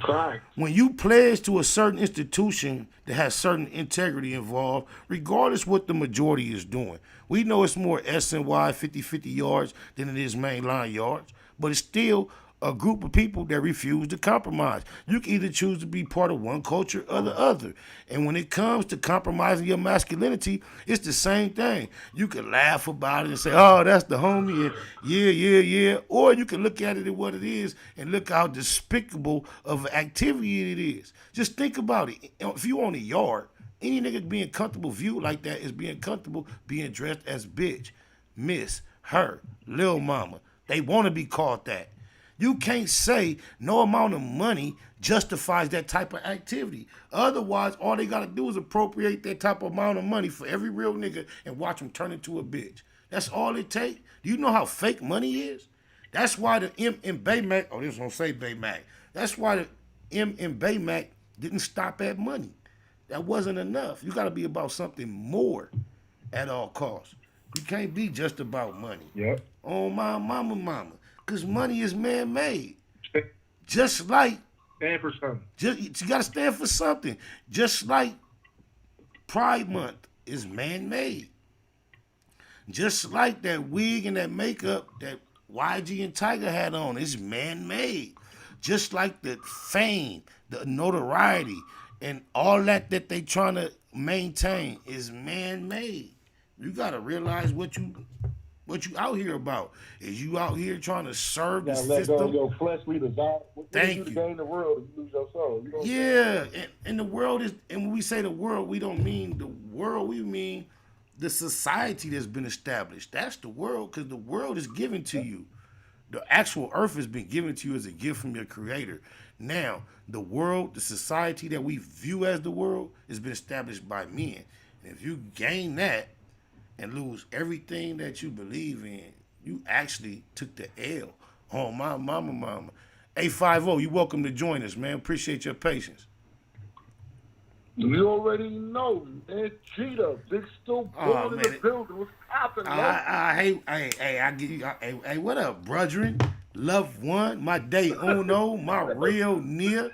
You already know. What's happening? Stillborn the Revelator, a Florida resident, native of none other than the naughty, nasty New York, Brooklyn. What's happening, kid? In the building. I thought that was MCA. No, that's one of my best friends since teenage years. He from New York. We met in Huntsville, Alabama in the 90s, and we've been inseparable spiritually, mentally ever since. On my mama. Oh yeah, that's good. Man, nice to meet you, man. You too. Yo, fam, I'm bugging out because sometimes I get so hard pressed in work, I don't be catching up to stuff, and you always put me on my feet. So what was funny is I ain't have my little reading glasses on. When you said that this morning in the AM, I really thought that was Kim K. Hey, look. I want to catch y'all up. So as I'm doing my pre-production for this Wake and Bake show, I uploaded the YG Tyga clip to my program. But while I uploaded it, I sent it to a couple of my real niggas by text. He is one of the niggas I sent it to. This nigga responded to the text like, yo, that's what's up. Kim K and Chloe bumping the Loke music. I'm like, nah, right. Bruh. He's kind of trying to like emulate your style a little. He's trying to emulate your style a little. Okay, I'm like, hey, I appreciate that, but I'm like, that was the funniest shit for me because like he now telling you he couldn't quite focus and see all the masculinity and all he saw was from it. So I guess we can agree they trying to mimic Kim K and Chloe, right? That's a fact, Lord. Because yo, I'm sitting there after it all came to and check it out. The crazy part is when you sent back the text like, yo, that's Tyga and YG. My nigga, I didn't even think it was them niggas dressed up like that. I just thought you was talking about the music. Wow, you know what? That explains your somewhat dry response talking about, oh, my bad, I'm just out the loop. So you didn't really get what I was saying. Facts. Okay, well That's look. why I had to tap in with you. I'm so glad. No, look. You my nigga since a teenager, right? I got kids older than how old I was since we started rocking, so I gotta run this back for you, nigga. Stop it. The fuck? Fuck you mean? I low-key introduced this nigga to his first wife was my first girlfriend. What you know about that? And I'm talking about elementary school, right. Fake girlfriend. Oh, that's some real nigga shit right there. That's deep. That's real deep. That's real deep. Right. And shout out to her too, EB. Oh my mama. But look. That's maturity. And look, it is. And you know what I have to say? He and our relationship ensued in the 90s, and one of our main talking points of contention and friendly debate that involved passion and arguments was the state of the hip hop on each coast. And I'm gonna have to say, I'm gonna have to accept this L, my nigga, in front of you. Hey, but see, I'm not even looking at it like that because you still a representative of the coast, and you still keep it all the way live and 100%. You know what I mean? Thank you, so, son. As long as there's representatives around like you, we can't even go there. The whole fucking word up is on some suspect shit. You know what I'm saying? And can you do me a favor? And I'm gonna just take this moment to pat my own back vicariously through you. As a teenager, I spent a small amount of time in a town called Huntsville, Alabama, right? Right. Without going into any details, you're an MC. Just metaphorically, can you just explain the mark I made on that small town without don't put no extras on, but just let these motherfuckers know what kind of you know how you could tell when a skunk been somewhere.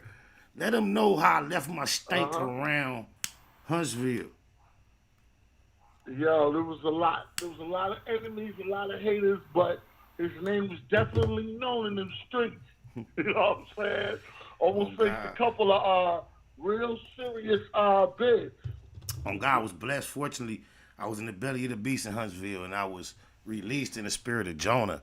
All roads lead to Nineveh. Absolutely. And Huntsville, Alabama was part of the journey where I went there to be a preacher in preacher college and got to show on my ass as an old dog type individual trying to represent every stereotype that Compton actually, it wasn't even the South Central.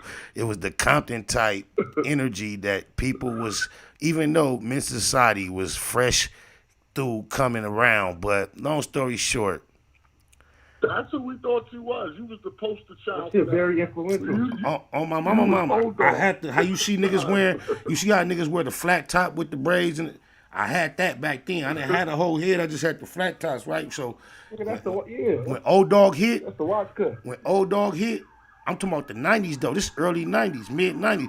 I was moving like that in Huntsville, Alabama, in a college environment where our whole community was a melting pot from every state. So it was all about young niggas from every state coming to one place, putting on for, some niggas came to be square, some niggas came to find a wife, some niggas came to get an education, and some niggas came to show out, represent where they from, and participate in this thuggery. I happen to fall into that category like a dumbass. My nigga who we talking to, he was borderline both. He was coming trying to get his future right and participate in some fuckery. And we kind of linked up on the fuckery side. You dig a lie, but right. Yeah, it's all love. All I'm saying. On my mama, we did start a hood. It was nuts. We started a hood called. I know what you're talking about. On my mama, you look. This nigga cuz we started a hood called the Nuts. I started. I swear to God, am I lying? He got. Tell these, hey look, I'm trying my hardest not to put no extras on it. I'm just laughing like I was 17, my nigga. Swear to God. All facts, all truth. All facts, all truth, no extras. This my real Brody. On my mama. And at that age, we had met opposite sides of the motherfucking water. It was every other influence from around the map there. Somehow through our close unit, we gravitated one to another with about 6 other niggas, and this what happened. We were freshmen in college, 17, 18 years old, and we were going to a vegetarian college, to be honest.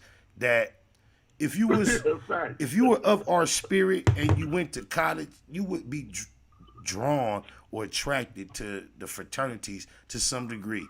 And more so than the fraternities, you would be attracted to the alphas, the omegas. I mean the omegas because they had like the most masculine gangster type reputation. However, the campus that we were on only allowed vegetarian versions of fraternities. It wasn't no Omega, Kappa, all that shit. They had some shit you ain't never heard about that don't really mean what all that other shit. So when you freshmen and even in that college environment, there was a pecking order of certain fraternities that was the flyer, smoother niggas versus the type niggas, and the Turk nigga was the raw dogs and the Alpha Row niggas. So we was faced with this. College experience, young, kind of like want to pledge, want to fuck with that shit, but we don't have the option to fuck with an authentic version. We only have these vegetarian versions to choose from. Me and my niggas was like, fuck that. We finna make up our own shit. I sat at the head of this movement. I named it Nuts, and we all used like our first initial and named ourselves D-Nut, C-Nut, G-Nut, And we ended up in altercations, physical altercations, going up against the like veggie fraternities on the campus. It was, but look, I'm saying all this. This is a small portion of experience that took place between August and November of 1 year, and then our experience in Huntsville extended because I caught those cases, and they used to put me on like a 6-month schedule to like come back to court every 6 months.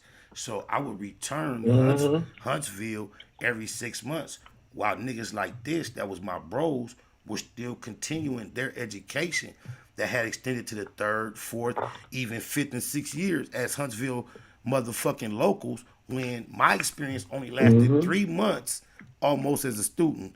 And then I would return for short periods of time, a couple times a year, fighting these cases. And then throughout that time, how many experience? Remember the nigga Abner, cuz? Yeah, I remember that. So, yo, you gonna stop picking up them weapons and make them in the field one.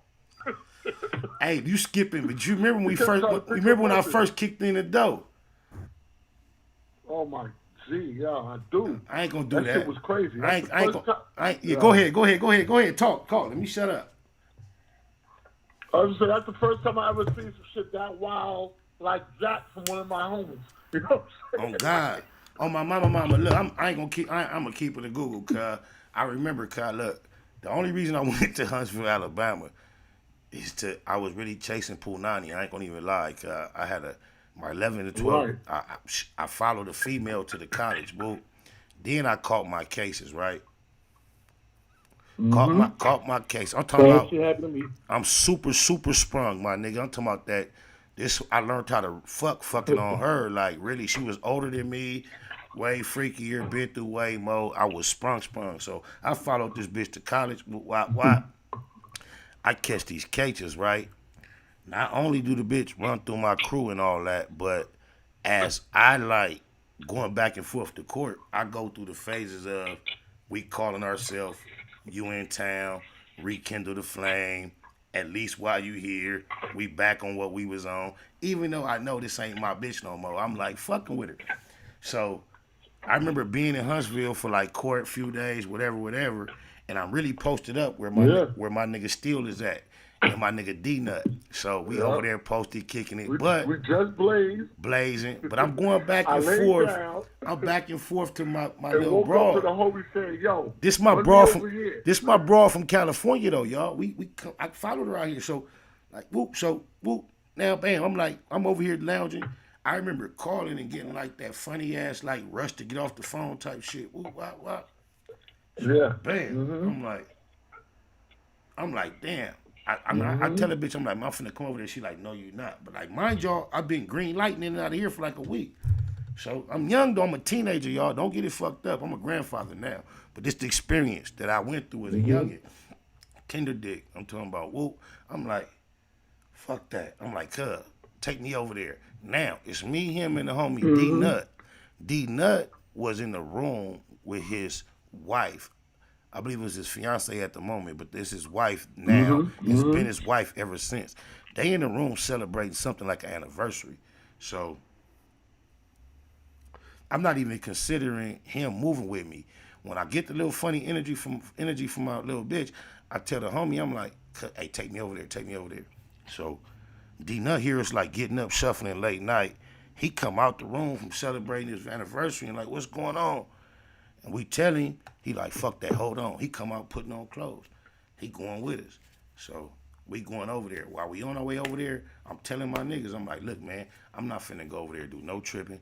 I'm finna go over there and tell whoever this nigga is, he got to leave. I swear to God. That's a lie. Swear to God, I'm like, I'm finna tell this nigga he got to leave, and I'm gonna just deal with this bitch. I just need y'all to be there to make sure it go my way. They're like, all right, for sure. But then, while we driving, I tell my nigga D-Nut, man, it's your anniversary, man. We ain't finna go over there and do nothing.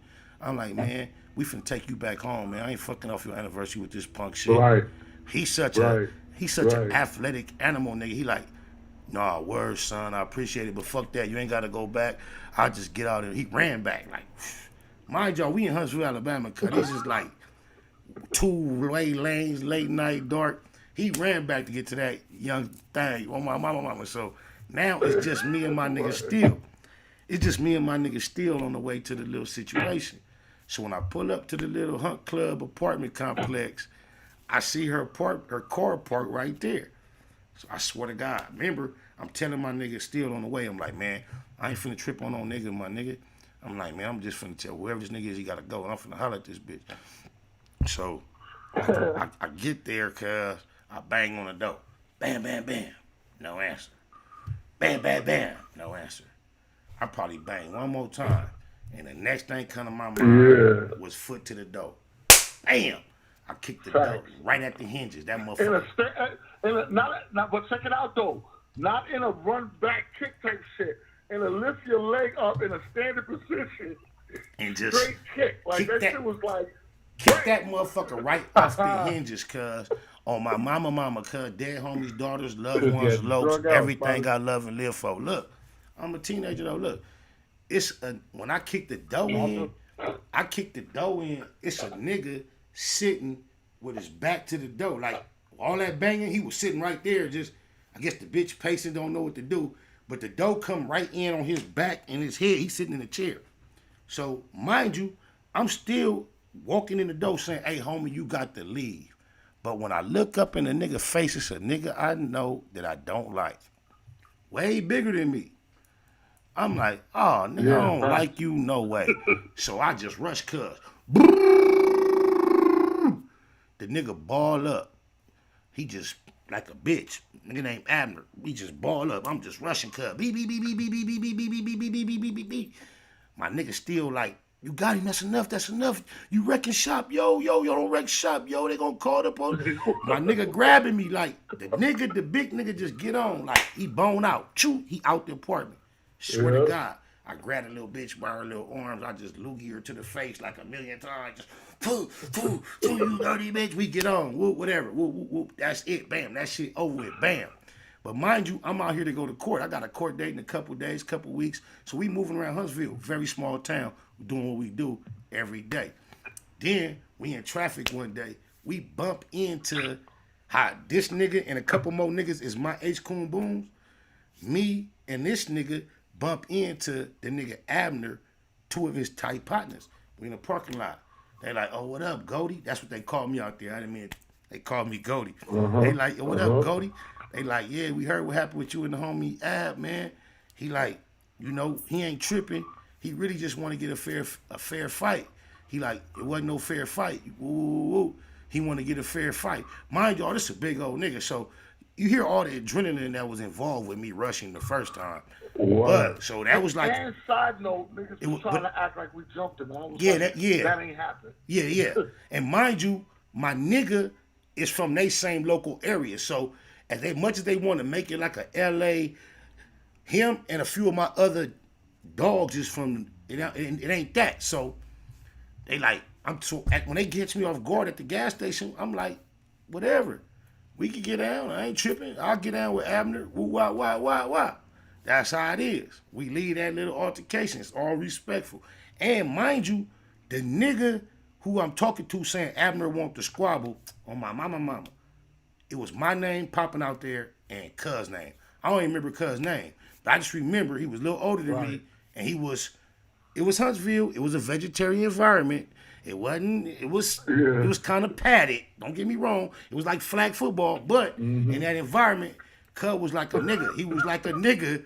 And then I was a nigga like, so he was getting at me like, I respect you, Goldie, but the homie want to head up. So I'm like, all right, cool. So I remember, I don't know if it was later on that same day. I think it was. Or it was the next day. It was.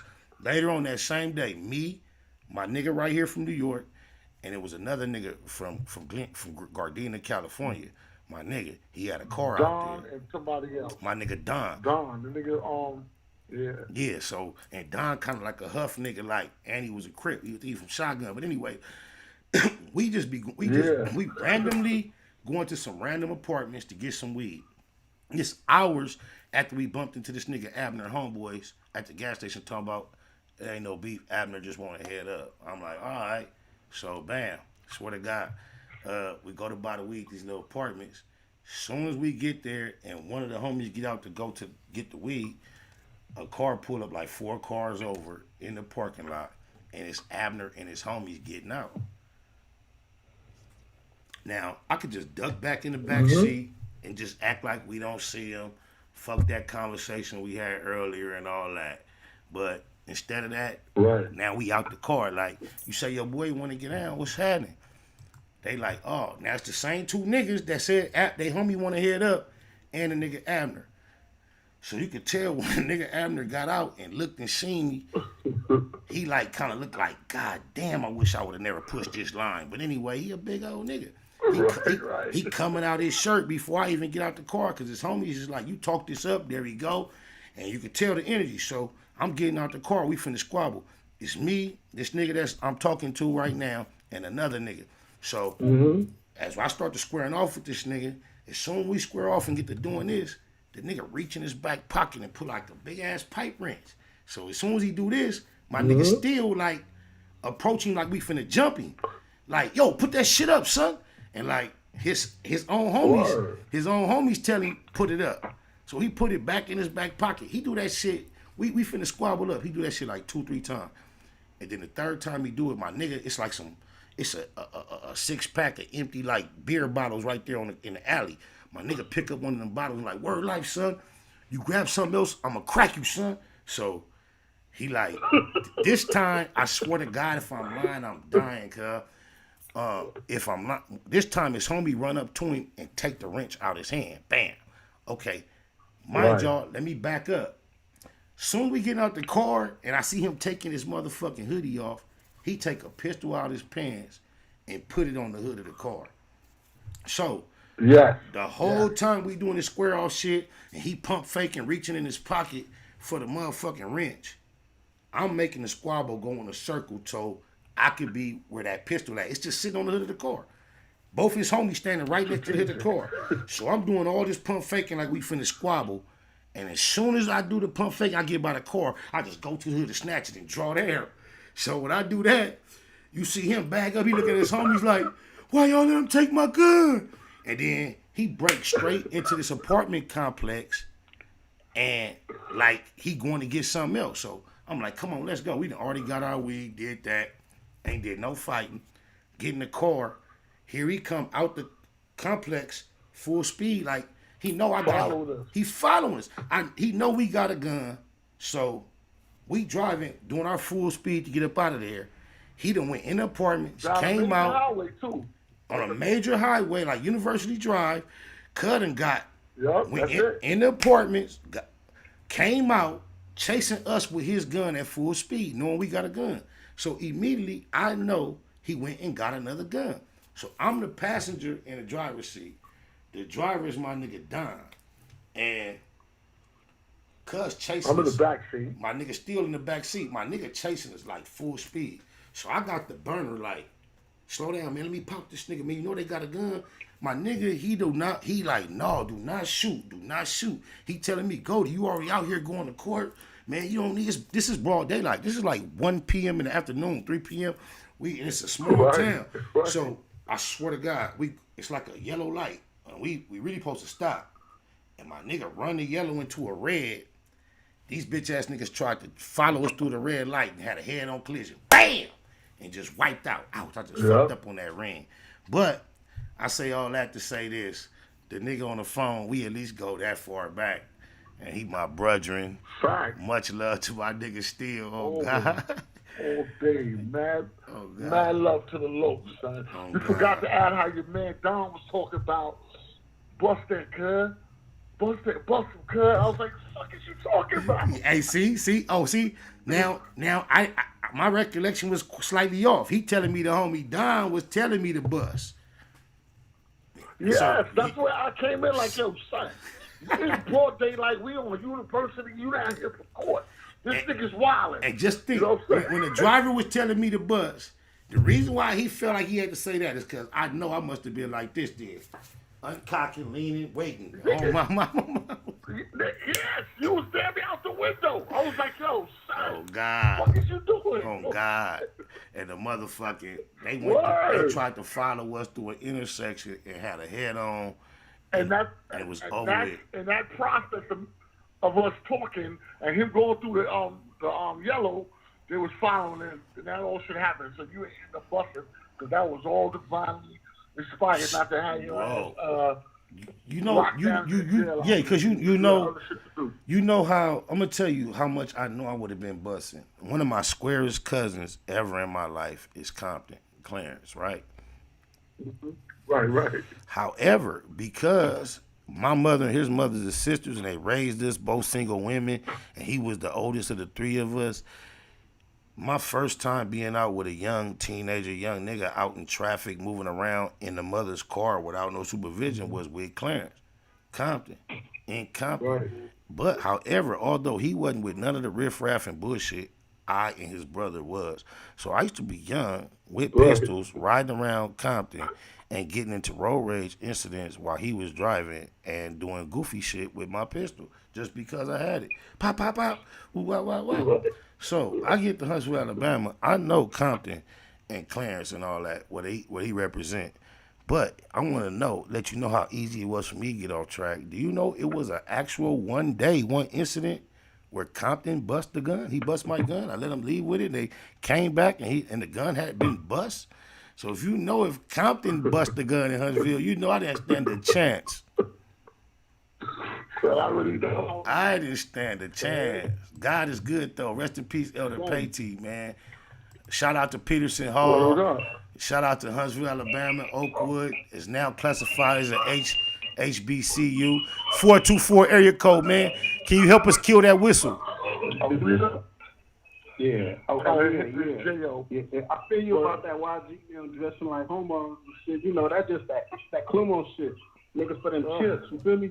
Yeah. Yeah, but what I wanted to say, you know, I'm from Compton, I'm from Parker. You know, I used to fuck with your brother and shit.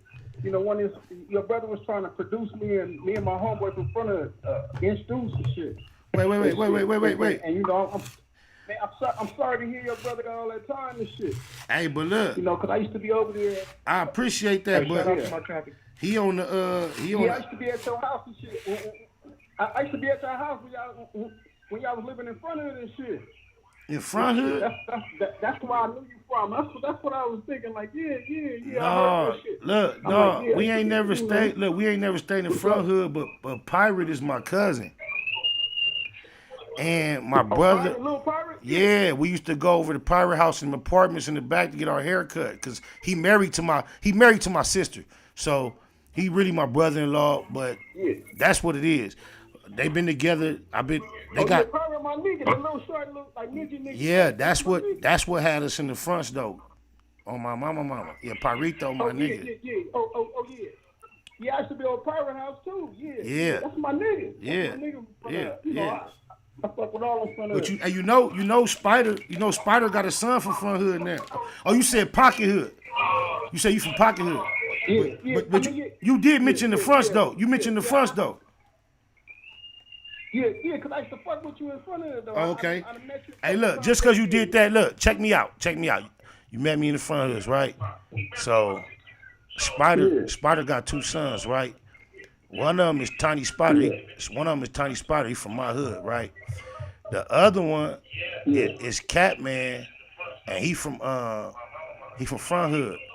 My nephew, Catman from. This song is dedicated. This about my.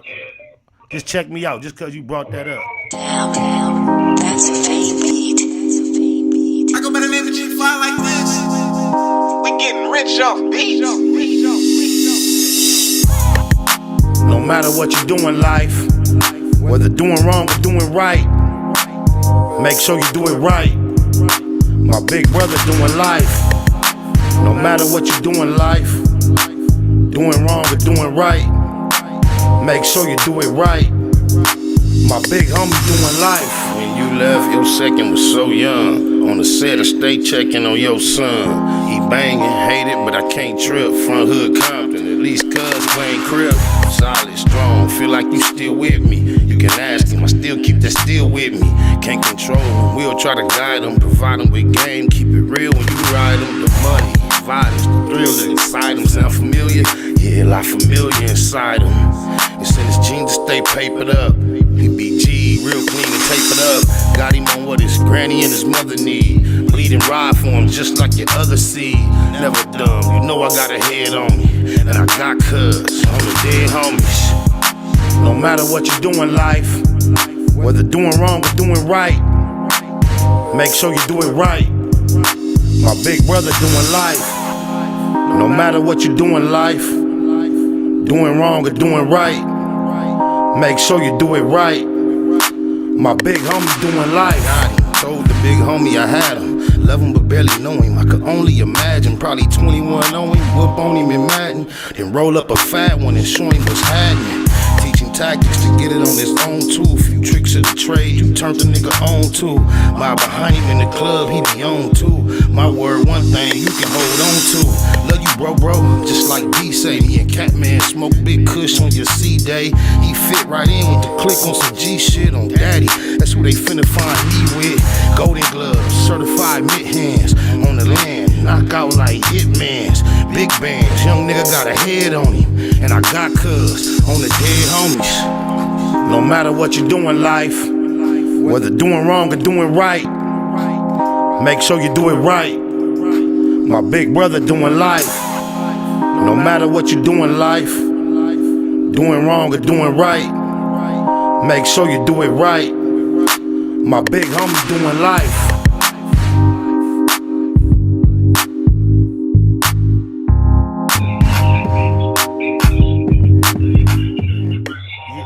Yeah, that's called doing life, man.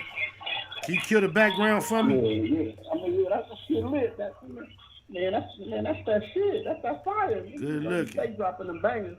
Good looking. Yeah, you know you on point. Good looking. Yeah.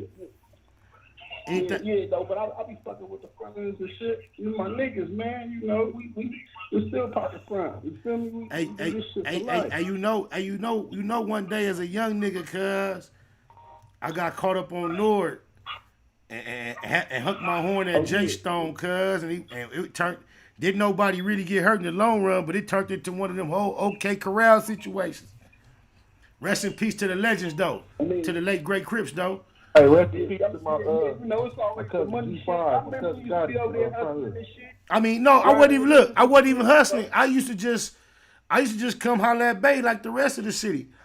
But one day, you know what happened was, cuz, look, this what happened, cuz. Yeah. I was rapping with a nigga named. It was a gang of your homies in our hood that was hustling with us. Yeah, it wasn't no gangbang shit. Look, this what happened. 90 seconds. Look, this what happened, cuz. I was rapping with a nigga named Lebo from Chester Street, right?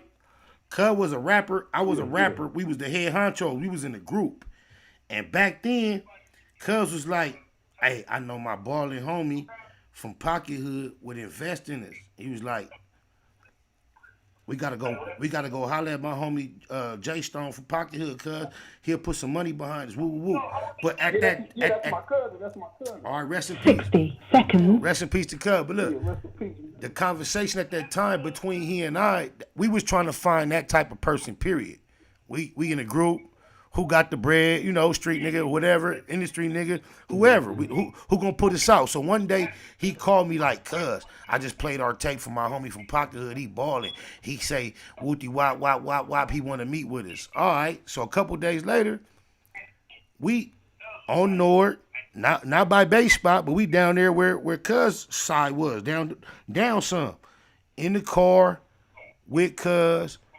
Cuz gave us a gang of weed to roll up. We rapping for him, doing our shit. He tell us this, cuz, swear to God, cuz, maybe it's around September, October. He tell us, cuz, look, y'all got it. He like, when the holiday comes. 10 seconds. He like, after the holiday, I'm going to have some money freed up, and we gonna make something happen. So we dapped each other, much love. In my mind, now I know J Stone from Pocket Hood. We cool, whatever. So I swear to God, cuz, totally unconnected to that. Maybe a week later, my homie Wino from my hood, he get out the pen. He got on his dress outs, dress clothes and all that. When he hit the block, some shit go down. I ain't gonna put that part on it, but we like, let's go to Compton to get some weed. Me and my homie get in the car and two of my little homies get in the back seat. So when we get to Compton, go down Nord, I get my little sack from Bay Spot And now Jay Stone, your cousin, he had the 454 pickup. It's the same pickup he had when I met with him a week ago. He blocking traffic, on Goins. It was, and the truck was like 10. When you know how narrow Nord was, cuz, and after you get your motherfucking sack, you trying to get on or hit that left, hit that right, or go straight. A Stone was like blocking the street. That's when the homies was fucking with it. I swear to God, cuz. Yeah, that's when the homies was fucking with it. With all the humbleness. That's when the homies was fucking with Baby Lane and all them. Yeah. Get some money with this niggas, this shit, trying to get that rap shit off the ground. And with all the humbleness I could imagine. We fucking with Baby Lane with the South Side. Rest in peace. South. All that bullshit came from them tripping and shit. Cause you know they did that shit. But you just the Pac and shit. Cause we was trying to fuck with Pac and get money and shit. We was fucking with Suge and all that. They was trying to get some money. But niggas shit fell wrong cause Baby Lane was trying to rap and shit. And motherfuckers was dissing and shit, so you know, the nigga went crazy on Pac and all kind of shit. Like, man, see that shit I never knew, never heard. The police ran in there and popped everybody. They went crazy. Them, the Mexicans, everybody crossed us and shit. I never knew. Like, I never knew none of that. That's all news to me. Yeah. But we was fucking with Baby Lane and all them, trying to get big money and shit. But fucking with Suge and all that. All that shit, that industry shit take everybody. But look, I wasn't even talking about no industry shit. Look, check me out. I'm on some regular street shit. So look, I just bought my weed from Bay, right? So I'm like trying to leave. Jay Stone, like, he like blocking the way. It's no way, you can't go around him. That shit from Baby Line, all that shit. Ain't no way to go around cuz or nothing, cuz. So I did that's when they had the chocolate tie, the tie mix. That's look, cuz, swear to God, cuz, on my mama, cuz, like, I did the most humble hunk. Cuz I'm like, oh, that's cuz that I just rapped with the other day. We cool, he blocked in the street. I waited a long time. Then it's like a line waiting behind me. I finally gave him the little soft little and he like in that pickup, he like turn around and look to see what's happening. I give him the humble little like, hey, let me go through. Cuz that nigga just flashed on me. Like he reached up under the seat, grabbed the burner, jumped out. He was like, cuz, this my hood, cuz. He like, you know who I am, nigga? He like, nigga don't be hunking the horn on me into my hood. He drawing down in the windshield. This me and my homie Wino. I'm telling Wino like, cuz, you see this nigga, cuz? Swear to God, dead homies and daughters, cuz. We got an 8-ball in the stash with no bullets because, on my mama, we had just did something. Swear to God, it's a revolver with 6 empty shells in it. And that's why we got out the area to go get the weed from Compton, because Wino don't even smoke weed. I just let my 2 little homies jump in because they was around. So when we pull up, cuz, like, he drawing down on the windshield. He like give a big old speech. It's a gang. It's like one of them bright days. It's a gang of people watching. I'm like, damn, cuz, you think cuz gonna blast on us? He thought you was somebody. No, he thought. Look. No. I got on all. No, we got on all. Look. Listen to me, bro. No, I hunked the horn while he was blocking traffic, and cuz just got on his tip. Listen to me. So look, boom. I'm like, ooh. Yeah, I mean, I hear you. I talked to the nigga about that. He was like, oh no, I thought that was the Slavs coming through for the do some bullshit. You know, my bad though, cause he had already told me. He's like, man, cause the way you saying it, I mean, I feel you. Yeah, I'm not. You know, look, I was finna. I'm not. Look. I'm not. Look. Cuz did everything he did in the situation was gangster. Cuz you interrupting the story like I'm trying to put smut on Cuz. Cuz a legend. He a low. He ain't do no bullshit. You just keep interrupting the story before I get to the end. I'm not done, bro. He said the Slav coming through. But I ain't gonna. But look. Y'all don't even understand, cuz. Like, I was on the phone with cuz on mute this same day. You know, you was No, look. This how I know. But look. This how I know. This how I know you know what you're talking about, because I was on the phone with cuz the same day on mute with the nigga who introduced me to him just to see what he had to say about. I had the homie call while I was on mute. Like, hey, what just happened over there? And exactly what you just said is exactly what he told Cuz. You feel me? That was the same day. So I'm not saying no, it's all love. Look, I appreciate this, my whole experience with this shit out here. Cause I wasn't finna knock Cuz. If you'd have let me tell my whole story, it wasn't about that's why I started off saying nobody got hurt. I was just gonna share the experience, bro. It's all respect, Crip. Yeah, look. Cuz had no idea. That's what I'm saying. Look, Cuz had no idea. That's what I'm trying to tell you. It had nothing to do with. Look, I was just finna give your whole hood they props. Hold on, bro. Look what happened, bro. I wasn't finished. Look, so he pulled the stunt. I ain't gonna lie. So, but at that young age, nigga can't tolerate that. So all I'm gonna say is this: very shortly thereafter, I hit that same corner on Nord in the same car, that I just left in 15 minutes ago. All I can say is this: niggas didn't wait to see what my intentions was. Jay Stone, he started to do his stuff. But you know how narrow the street is, cuz. It ain't no bagging up, turning around. You got. But look, listen to me, Pocket. Look, I just left. He did his stuff, whatever. He showed out. We just he finally let us go. We came back 15 minutes later. As soon as I hit the corner, cuz didn't wait for us to do nothing. He started doing his stuff. So I had to keep coming on that narrow street. So he did his stuff. He getting low, whatever. I had that Mac 11 thing, though. And then I did my stuff. God bless. Nobody got hit. All I want to say is this. The gangster shit I didn't experience in the streets, cuz. I did my shit. Whoop, wop. I hit the corner. I hit a left. I get down full speed down a whole nother block. And one of your homies is coming out their house, out the backyard. They don't know nothing except they just heard some gunshots in the hood. He coming out the backyard, pulling up his boxer shorts with some house shoes, see us full speeding, and he popped at us. Just took a chance that we must be the reason that he heard them shots.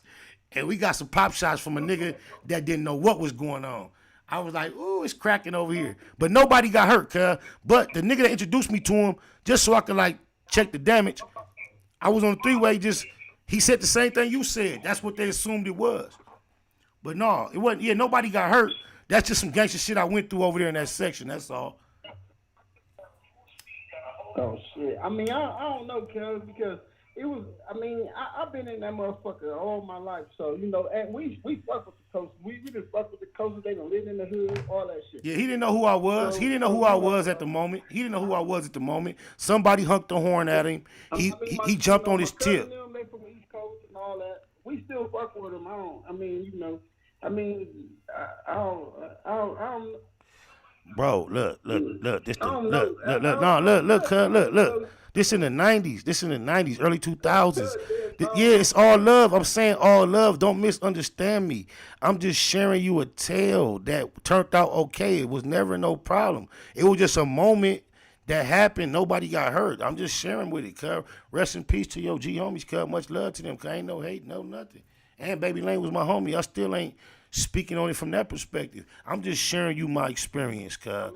That's all. Baby Lane, we made money with the nigga and all that. Yeah, that's how that shit went bad. Them was homies fucking around. Them wasn't enemies. Them was homies fucking around. Shit went bad and went whatever. But them wasn't enemies. Them was homies. Because my cousin, he used to fuck with the Slavs. He used to have, because it was pocket fruit.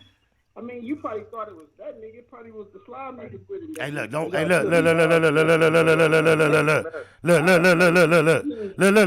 You on the internet. Hey, look, you on the internet. Hey, look. But look, you on the internet, and we ain't dissing. We don't be dissing like that. There you go. Please be respectful. Yeah, please be respectful. Cause can't nobody. We fuck with the Bloods, the Power Rangers, the shit. We still be clicking with shit, but all that shit. That nigga been dead damn near about 20 years. So hey, bro. All that shit, wait, hold on, homie. Look, nigga, look. I don't look. Jesus Christ been dead thousands of years. Yet and still, they recall the story of his death often. Malcolm X, Martin Luther King, Tupac. I'm not tripping on how long they been dead, homie. You said that was your section. I was trying to share a story with you from my experience. It was nothing negative, no hate. I don't know why you keep defending the time frame. That was just my experience with some of legendary G niggas from over there. No disrespect. What is your problem? What are you defending? I know how long ago it was. I'm sharing a story from long ago. What's the problem with that? That's something obviously you wasn't aware of about me and your environment. That was a legendary environment, bae, the whole shit. I'm telling you how I just met, cuz. It just happened, cuz. Like, kick back, cuz. It's nothing. It's no disrespect or nothing. What is you tripping on? I mean, I feel you. Yeah, it's nothing. I was just sharing, bro. No, look, I tell same similar stories that happen within my own section that have nothing to do with no outside. It's just something I went through. When you said Pocket Hood, it came to my mind. Cuz I don't got you. Cuz you think I'm gonna be on here saying something disrespectful about legendary niggas like that for what purpose? Nah, I was just sharing experience, my low. Much love to the Crips, cuz. Yeah. I mean, I feel you. I mean, shit. We didn't have so much everything with everybody and shit. You know, shit. We didn't make money with everybody. We had East Coast niggas fucking with us, selling dope in the hood and all that. Yeah, look, that's what I'm saying. This incident had nothing to do with who was from where. What happened was. A lot of your homies, you know, had that bullshit go on with you and shit. You know, you didn't have problems with your homies and busted to being in our hood doing that bullshit. Low key, you feel me? Like was like you was sharing money with your hood. They weren't. I mean, you was balling and low key. Your homie was in our hood trying to jack you and shit. That's probably what it was. I ain't never. This the first time I ever heard any conversation similar to that affiliated with my name. I was a jacker. No, I was a jacker. Even. Hey, look. Any nigga that caught themselves trying to jack me and didn't fit and they failed wasn't trying to do shit. Nigga, we was out here everywhere. Jewels on constantly. ECG unit plates, nigga. What do you mean? On sixes, nigga. Everywhere, nigga. What you mean trying? Nigga, how they was trying, nigga? What stopped them, nigga? The consequences they knew they was gonna face. You sounded goofy now. I'm trying to give respect to your G homies. I'm trying to give respect to your G homies, and you introducing the goofiest concept in the world to hear about the jacker getting jacked by Snoo. Snoo was finna jack me. Where? When? Why? How? Nigga, that's what I'm known for. Me and my culture, my clan, we was taking shit. Even while we was signed, we was taking shit, nigga. Out here, nigga, like wolves, nigga. I ain't never been known to be amongst nothing but the wolves. I'm not gonna allow you to speak on me publicly as anything other than that. I was not saying nothing. I was telling you, but look, bro. Look, I was telling you off top, the legendary Stone Brothers, rest in peace. Much love before I even went into my story, bro. It ain't no need to be defensive or disrespectful, homie. Ain't never whoever look, nigga, if you gonna talk 15 years later about somebody trying to jack somebody secretly behind my back and they didn't do it, I mean, what are you mentioning that for? They is cowards, nigga. Why what stopped them? I was everywhere and anywhere, nigga. No, because you blame on my cousin. That's your homies came to our hood, talk about like Cubby in your hood buying weed and all this shit. I ain't say I'm blaming your cousin. I'm blaming your cousin for what? What? I'm blaming your cousin for what? I was in the hood in the 90s and shit. I'm almost 50. So, oh yeah, I don't remember all that shit. This nigga, man. 914 caller, man. I apologize for even wasting our time that much on that dude. I see you 346 719 323 and then it's 928. You last. But yeah, 914. Yeah, he's then when he said he almost 50, I'm like, wow. Okay, go ahead, 914. It's on you. Yeah, nah, like I came like late a little while. Like I came a while ago, but when at first I ain't see what the video was all the way about. I just seen the fucking title because the shit.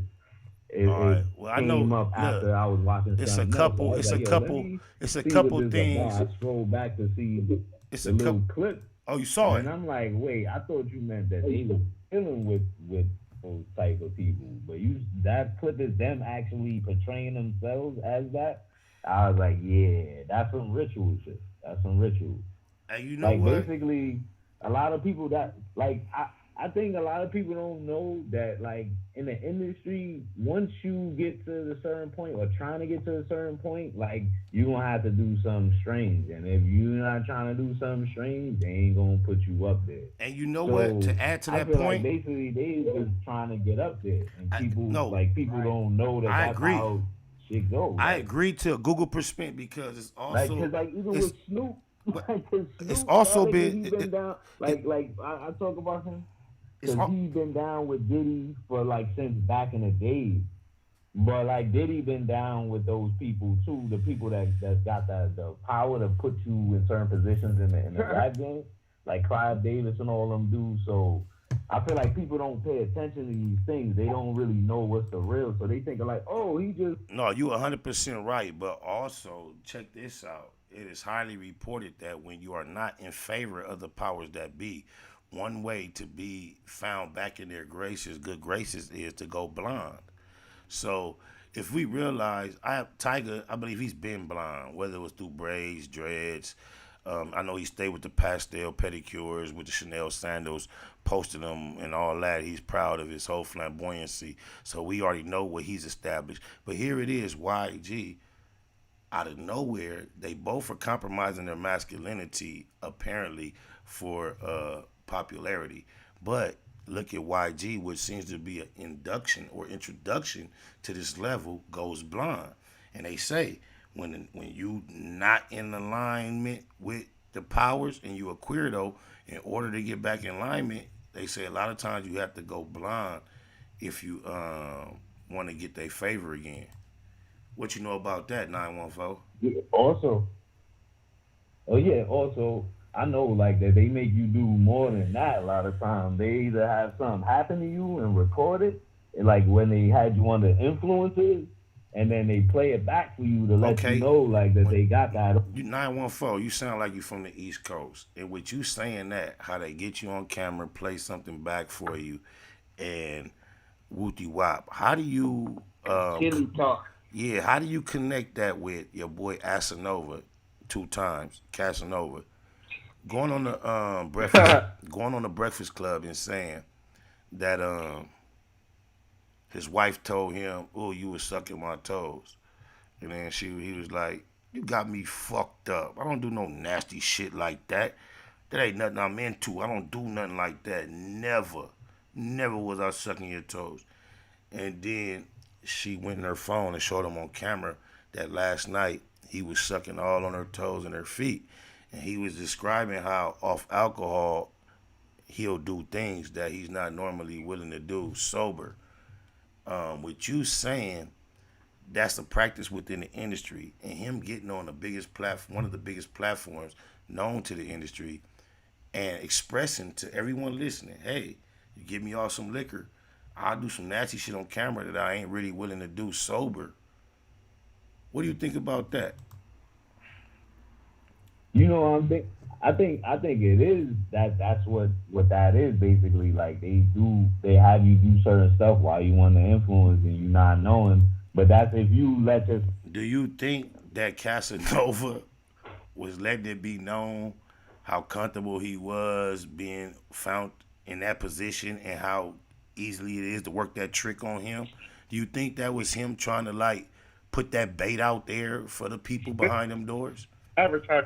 Yeah, was he advertising himself as a candidate? Because you know he's also on the Breakfast Club describing the capacity of his anal cavity in regards to concealing contraband when incarcerated. He claims to have a champion capacity anal cavity when it comes to stuffing foreign objects up his rectum while incarcerated. He described on the Breakfast Club a multitude of items that he was capable of packing away in his trunk, and he seemed to be very proud and excited while delivering the information as if he was imagining the sensation he got on his G-spot while inserting said items. He was quite elated. So I wonder how you couple that with the fact wow, like it all makes sense now. That's why you call that nigga Asanova. Exactly. That's where he got the name because he went on the Breakfast Club talking about how active his anal was. He talked about the amount of weed, weapons, and currency that he could stuff up in his ass at once. Like it made him more of a G than the person who couldn't tolerate that much. Yeah, that's why he got the name Asanova. 346 area code. I appreciate your patience. 719-928. I see you as well. 346. What's happening? Yo, what it do, Lo? Oh man, we just you already know we in the black box politicking. What's cracking? Oh man, I just been peeping you out, man. You know what I'm saying? I'm out here in Houston. You know what I'm saying? Representing LA all day. You know what I mean? These dudes out here, these characters, man, making us look bad, bro. Well, you know, you in Houston, Texas. I appreciate you. Houston, Texas, y'all known for popularizing the cowboy hat. And then you from LA and we got this cowboy cat hopping off the stand, running to the streets, acting like he hard. And in these YouTube streets, the comments, the queerdos act like it's cool. Can you please speak on that, fool? Well, you know what I'm saying? LA really kind of put the whole Mecca on the lifestyle that all of these dudes and the rest of the country and the world kind of exemplifies, you know what I'm saying? Like, they would have been dressed like females, you know what I'm saying? Like Dave Chappelle said, if it wasn't for us coming out and breaking that mold. Look, check me out. Check me out. More respect than they ever gonna give them. LATX, you made me do this, man. Thank you for the inspiration, but you made me do this. You said the perfect shit. You from Texas by way of originally being from LA. I had to do this when you said what you just said. The culture, California set the trend of who we are today, man, in the South. The Crips started 50 years ago. You fast forward to 2020, man, you got niggas dying and killing down here behind Grape Street, behind Hoover Street, and they ain't never been and they ain't never going and they ain't never seen it. But they'll kill you behind it. They die represented. They hurt their mamas for it. They abandon their children to represent. You see what I'm saying? So Confucius once said, he who controls images controls minds. Y'all gave us these images. Them G's don't play out, la la land is hot. Set up shop, sell them grams and clock. The new slang for Los Angeles is la la land. Yeah. Now he say, she say, I'll get you shot. We just sell them things, evade the cops. Your best come deep, cause you can lose your life in la la land. Royal blue Dodger hat matched with the blue ring. Royal blue Chuck T's with big blue shoestrings. Not the hockey team, no, we the true kings. Infrared carbine, that's how we do things. Most of these niggas smoke la la, man. You can call this law scandalous a la la land. The home of Tookie, OJ, and O'Shea. Think it's for play out here, nigga, okay. The G is over all, y'all just like to hate. And we know dating's old, but we just like to skate. We stay flossing from Carson to Slauson. The grass is greener from here to Pasadena. It's Southern California, but it's still gon' rain. Big bullets get wet and I feel your pain. We love to set, that's all we got out here. It's so cold in these streets that it's hot out here. Them G's don't play out, la la land is hot. Set up shop, sell them grams and clock. The new slang for Los Angeles is la la land. Yeah. Now he say, she say, I'll get you shot. We just sell them things, evade the cops. Your best come deep, cause you can lose your life in la la land. It ain't a game out here, you find misery and pain out here. Homie, we hustling the summer sleet or rain out here. California, ride till we die for the skrill. We claim we do it for survival, but it's all for the thrill. Got to get it with it, spit it, hit it through your fitted, split it, bang on them, so they know that the hood did it, no mistaking. West side rider for real, it's like a demon that's inside us that incite us to kill. Bang, bang, and lay our life down for the gang. I seen a nigga lose his life for trying to fight for his chain. It ain't a game, it's insane, the whole hood dysfunctional. Retaliation seems like the only time we punctual. That's real, cuz we drink and smoke drugs, but it's something about a gangster, cause bitches just love a thug. I think we got the downest hoes on the earth. The baddest bitches in the world, they come from right off the turf. La la land. Don't play out, la la land is hot. Set up shop, sell them grams and clock. The new slang for Los Angeles is la la land. Yeah. Now he say, she say, I'll get you shot. We just Sell them grams, evade the cops. We just. Hey. Yeah, you from Texas. The nigga on the intro from Texas. Talking about what you was talking about. You don't hear my boy Chili. 346. I did cut you off. It's on you, homie, still. Then it's on you, 719. Then it's the 928. Then it'll be my boy Chili. Getting silly. What's happening? Hey, well, you know, I don't really condone that shit, that YG and Tyga shit. You know what I'm saying? And I'm kind of confused. Maybe you could help me. When did the game change, like, to where it was cool for niggas to, like, even, you know what I'm saying, even go into that as an idea, you know what I mean? As an idea, like, this is how I'm gonna present my gangster. Bro, do you know you what I'm realize? saying? Like, when did that become the fashionable thing? I got something to say on that. Yeah, please, somebody, because I don't If have you no. lost Nipsey Hussle, Go ahead. you lost Nipsey Hussle, the spirit been gone. The shit been gone. That's deep. YG and Nipsey was close. Nigga, that nigga would have did that shit. Trying to be Nipsey friend. Like, a lot of little fun shit with that. Like, and then the nigga not in his hood like that. So, all right, look. Because you're not bagging like that. You know, but then you can't. I know different, and I don't want to incriminate, but based on this, the deep part, it's going to be niggas who you just say who he's not, who are actually that are not going to disassociate with him. It really had nothing to do. This type of activity has nothing to do with active or not. This shit that infiltrated every element, bro. Every, like. It's got him behind the door.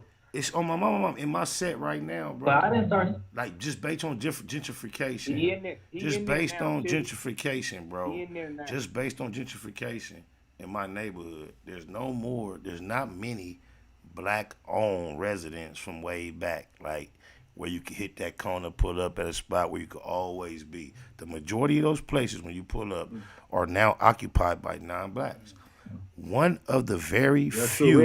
One of the very few remaining locations that belongs to a traditional family, the head of the household, openly gay, based on the lack of actual real estate for the homies to occupy, hang out in, be around. That location, with him being the nigga that run the spot there, has been one of the central spots where you can find the homies for some years. It's just like that lifestyle that infiltrated into real life so much that it's niggas that justify dealing with certain niggas. No, like, this is how cuz can get away. But just believe me, it's some niggas that ain't nothing like that represent everything we call ourselves represent, that's still gonna fuck with him. Yeah. That's real shit. Fact. Hey, you right. It's called Harbor the Bus. Yeah, there you go. There you go. You see, look, I know you know like I know, Wacko No 100 ain't what he say. But for the world, they looking at it like, look, even the top guy out there that claim they shit, that do what they do, push what they push, that got something to say about everything, is comfortable running around with a federal informant like Takuchi. So just think about it. Everything character-wise under the umbrella, under that, everything is included. If that's cool, and anybody on the West Coast that got any type of reputation and status, from Dub C to CJ Mack to Big U to anybody, and Big U stepped away at this moment, even though Cuz had been filed, but any nigga that's co-signing Cuz in any way is co-signing fucking with federal informants, because that's what he did boldly. He was just on the line with Cowboy, going bad on Cowboy about testifying. And the only thing Cowboy could think to say that made some sense was, so you fucking with Takuchi, and this nigga, he fielded that question like a pro-politician, justified his position, and still got on Cowboy head. I couldn't believe it. Yeah. Cowboy a smoker though. We see he got music. We see him. You know what I'm saying? He's not right, bro. So look, like, it's not even fair to even. You know what I'm saying? In the hood, the three main strikes is smoker, sex offender, snitch. So if by chance you could survive one scandal, sex offender scandal, she was young, she was fast, it's the ghetto, she was grown, unprotected. We know how shit goes sometimes. Okay, you can survive that. Didn't go I that didn't y'all far. get caught. Well, all right, bam, don't get caught. But if you end up on Megan's Law, that's a strike. Bam. Then we understand maybe some people, we got G homies, 80s, late 80s, dope game, primos, whoop wop, got caught up. Got homies that was G's, went out the back door, smoking. We don't always disrespect them depending on how they went out, depending on how they carried themselves. That's still the G homie. Smoking don't disqualify you just from being a G homie that we know was a G homie. But if you are on Megan's Law and a smoker, it's looking bad. Now, you got niggas that tell, say too much. They was kind of young. They get beat up, get dissed. They kind of like still be around. You kind of look like that's the only thing he ever did wrong. Like the rules don't apply to him no more. But when you do all three, bro, when like you feel like the rules don't apply. When you a smoker, a sex offender, and a snitch, bro, you got 3 strikes, bro. What business do you got on the internet talking tough about anybody or anything? Yeah, call yourself representing this shit. I feel you on that. If you decide that you love Nipsey Hussle so much and hate what happened so much that you're going to join the side of the prosecution and the state and the law and the system, just say that. Don't try to put Crip on it like it's cool and ethical or none of that. You tapped out. You no longer got anything. Maybe he was chasing clout. No, ain't no maybe. You know what I'm saying? Maybe he's trying to sell his next product. Be that, you know what I'm saying? Ain't no maybe. I don't know anything about him rapping prior to Nipsey dying. I could be wrong. But if he finally found that the best way to express himself was to get in the booth on a beat and do a diss song, he started selling Marathon apparel after the homie died. Now he done stepped in the booth after the homie died. And he stepped on the stand after the homie died. The homie didn't step on the stand. But you trying to step in the Marathon apparel game and in the rap game after the homie died, but you sound like a smoker on the mic. No wonder the homie didn't ever rap about being Thundercat. Oh, God, cuz. Dude, if that's your little homie and you ain't too old. He could have been Lil Cowboy. On the set, if that's your little homie and you ain't brand new to rapping like it's awkward, why you ain't got no music with the late, great Keyway Christ Neighborhood Nip? Either you should have some music because or you ain't got no business rapping. Sound like no smoker on the mic. You need to knock it off. And don't You should be a blues singer. Yeah, be whatever. You could go be a preacher, blues singer, stripper. Seem like you like to challenge niggas to boxing matches. Be a boxer. You could be anything but an official neighborhood Crip. You ain't got to know who I am. You heard Big U say it. You heard ODM Slim say it.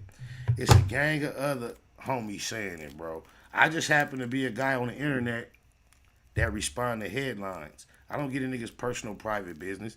I don't speak on it until it's viral. This shit already viral, nigga. Don't be mad at me because I know you ain't supposed to have hopped your ass up on the stand and hopped off acting tough. That ain't how it go, but it do go that way. Then he hopped on the mic. Yeah, then hopped on the mic. Did he what? You say he came for you or some shit like out of little. He replied to nobody else, but he said some bullshit to you out of all that. Yeah, out of the million people, not only the million people outside of himself, he was just on a conversation recorded with Wacko No Honey talking about he know he violated. So why is you mad at me? Because I know it too. I don't get it. This nigga let Wacko, look, this nigga Wacko No Honey, nigga while the whole world was mourning the homie death, Wacko No Honey was the only nigga on the internet talking about shitty cuz the real gangster. Nipsey should have known better. He wasn't no Crip like that. And here this nigga Cowboy is on the internet all humble on whack nuts, explaining himself to whack, nigga. You was a hoe just for explaining yourself to that hoe ass nigga. He disrespected your homeboy talking all this bullshit, you know what I'm saying? And then you still go and uplift his platform. That is fucked up. Oh God, I can't believe it. Fucked up. You trying to talk, look, then he trying to justify him participating on the behalf of the prosecution in a murder case based upon the one issue that he's tired of hearing and irritated of hearing that Nip called shitty cuz a snitch. I don't understand why you feel like you got to set the record straight in the courthouse. If that's your whole campaign, you have plenty platforms available to you to preach that. What are you doing on the motherfucking stand on the behalf of the prosecution, filling in any blanks of a murder, cuz? If you doing that, you just did that. What he needs to be saying. Go ahead. What he needs to represent is the fact that he failed in making sure that Nip was safe in and out from where he was at to the parking lot. That's where he fucked up in life, and he gotta live with that. And you know what I've become? I've recently became familiar with a term called survivor's guilt, survivor's remorse. Shout out to Marcos, Cinemills TV, because often that's a real phenomenon of survivors that feel guilty that they survived in the position they played or didn't play in the incident, and someone else didn't. And I think he's experiencing that in real time, because why is he on the internet explaining himself to Whack Ho No Honey? He don't even realize, nigga, 10 years before that, nigga, Whack Ho No Honey made a call in, nigga, on the homie head, nigga. Yeah, nigga. That nigga Nipsey picked up his phone one day, thought he was calling somebody else named Whack or something like Whack in his phone, and was making him aware that, look, situation look like a 911. I'm in your area. I might need to pull up on you, or you might need to pull up on me soon. Stay on deck. He didn't realize till shortly before he died, he shared this with me, that 10 years ago when he made that call, he actually had called Whack Ho No Honey on accident. And upon receiving that phone call, Whack Ho No Honey made a whole nother call to an unsaid individual like, whoop-de-whoop in my area finna pull up on me. If you want that done, that could be done. So these are the intentions that Whack had for Neighborhood Nip. And here it is, Thundercat on here respectfully explaining himself for sitting on the stand to this hoe ass nigga. Yeah, Whack, I know about the phone call, hoe ass nigga. Oh, mama. Yeah. Always exposes something, nigga. I know about you and these phones, nigga. That phone is your downfall. And I bet you won't speak about the phone call. I bet you won't speak about the phone call while you're always speaking about everything, clearing everything up, nigga. I bet you I ain't lying on my mama, nigga. Neighborhood crib. From the power perspective, shout out to my homie Ruger. We got a song, homie got a song called Whack Jumper. And we pretty much explaining how we do not stamp that nigga. You feel me? As P, we don't stamp that nigga. But further than that, I think that niggas like this in the industry vulture, I think that should be like the police consider informants and niggas is create division and shit. Like just like you got on Apple 22 platform and the Cowboy shit to further fill in blanks and shit. I be feeling like, man, this shit's something bigger. Like even that nigga Whack 100, he do all this threatening and shit and all this and that. We can't really go touch this nigga because guess what? He probably locked in with the minute. Ain't no probably, and then why he do? Look, ain't no probably. Then why he doing all that? Why he do all that? Why he do all that tough talk? He steady on Big U nuts. He on the Dub CJ Max shit talking about all this shit. The only thing I regret is I wish it never happened. I wish it never happened. I miss his family. Then he was just on here with Thundercat talking about, oh man, when that shit went down, only thing I don't like, nigga was trying to put that on you. He just brought that shit up out of nowhere, cuz. Get cuz name out your mouth, cuz. You all why everybody else that discuss you, why you don't, you say you and Jay Prince gotta get down. Why you and Big U ain't gotta get down? I'm curious. For real? That's what I was wondering too. Break his face. Yeah, 1 minute you say you would never apologize to somebody snake you first, but at the same time your heart broke about the division between you and the snake and want to express fondness for a nigga wife and family while you got contention with him. Nigga, we know what the art of war is. Yeah, nigga, you a cornball, nigga. Yeah, nigga. You look, I swear to God on my mama, dead homies, daughters, lopes, loved ones, everything I love and live for, with no extras on it. It's not a far stretch to hear a nigga talking like that publicly to another nigga after we see everything else he say, to thinking in a dark room that nigga could put his finger all the way up your motherfucking ass, nigga. The same nigga. And that's the whack we really know, cuz. We don't know, we don't look. Us that know whack behind the scenes don't know the nigga so comfortable being reckless to the camera and the microphone. We don't know that guy. We know the guy that he just inadvertently exposed that just proved that if Big U wanted to, he could have him in a dark room spinning on his motherfucking finger on his asshole. Oh, I wish you, fuck everybody. Only person could check me is Birdman. They used to kiss on Baby Wayne on the mouth, but only thing I really regret is I wish it wouldn't have went like that with Big U, even though he the biggest snake in the game you ever know. Man, you ain't making no sense, nigga. That's the motherfucking definition of dick in your mouth. Yeah. I wonder if that nigga gonna I think Cowboy got to see Big U for that shit because he should have never went and spoke to him. Bro. Because he's still claiming neighborhood crip, nigga. He can't, you know what I'm saying, be in the face of his enemy, bigging up his platform and shit, having him on there. Because motherfuckers want to see what he got to say talking to what? Yeah, one thing I don't do is promote, instigate, hype up any type of potential violence about anybody affiliated with anything in particular. However, your point has been made loud and clear, and I can relate. I understand exactly where you're coming from. However, I don't take the position to even discuss issues from that position because what I realized, by the time it hit the public like this, it's like null and void. I don't hold many people to any standard of retribution after the issue is public before it's played out. Now, that's like saying, it's only very few people that say, even if the police around, if I see so-and-so, I'm going to do what I do. Rest in peace, Baby Draylon. That was one nigga I know used to tell me he had a fake eye due to his homie shooting him. And he used to tell me, cuz, before you get in this car, cuz, he like, Spider, you get in my car, cuz, I'm letting you know, nigga. He'd pull that patch down. He like, this ain't my eye. The niggas who took my eye didn't care who was around. So I'm telling you, whenever I see him, I don't care where I'm at. If the police there, whoever around, I'm on them. If you ain't comfortable with that, don't get in. So certain people get to that. That's an extreme case of being on. But to be on the internet, just steady hollering about what I'm going to do to whoever, no matter what, I don't participate, bro. On my mama. But, swear to God, Lord, thank you for having mercy on my soul. I used to hop in anyway with the homie, cuz. Swear to God, on a regular basis. Oh, wow. Yeah, I know we got a few callers on here. I went into some random ramble. Y'all can feel free to go ahead, express yourselves. We're going to start winding this down, tying it in a knot. Yeah, man. I just want to say, shit, man. We in declining culture, fool. We are. That's all it's coming down to, man. We just in the declining culture.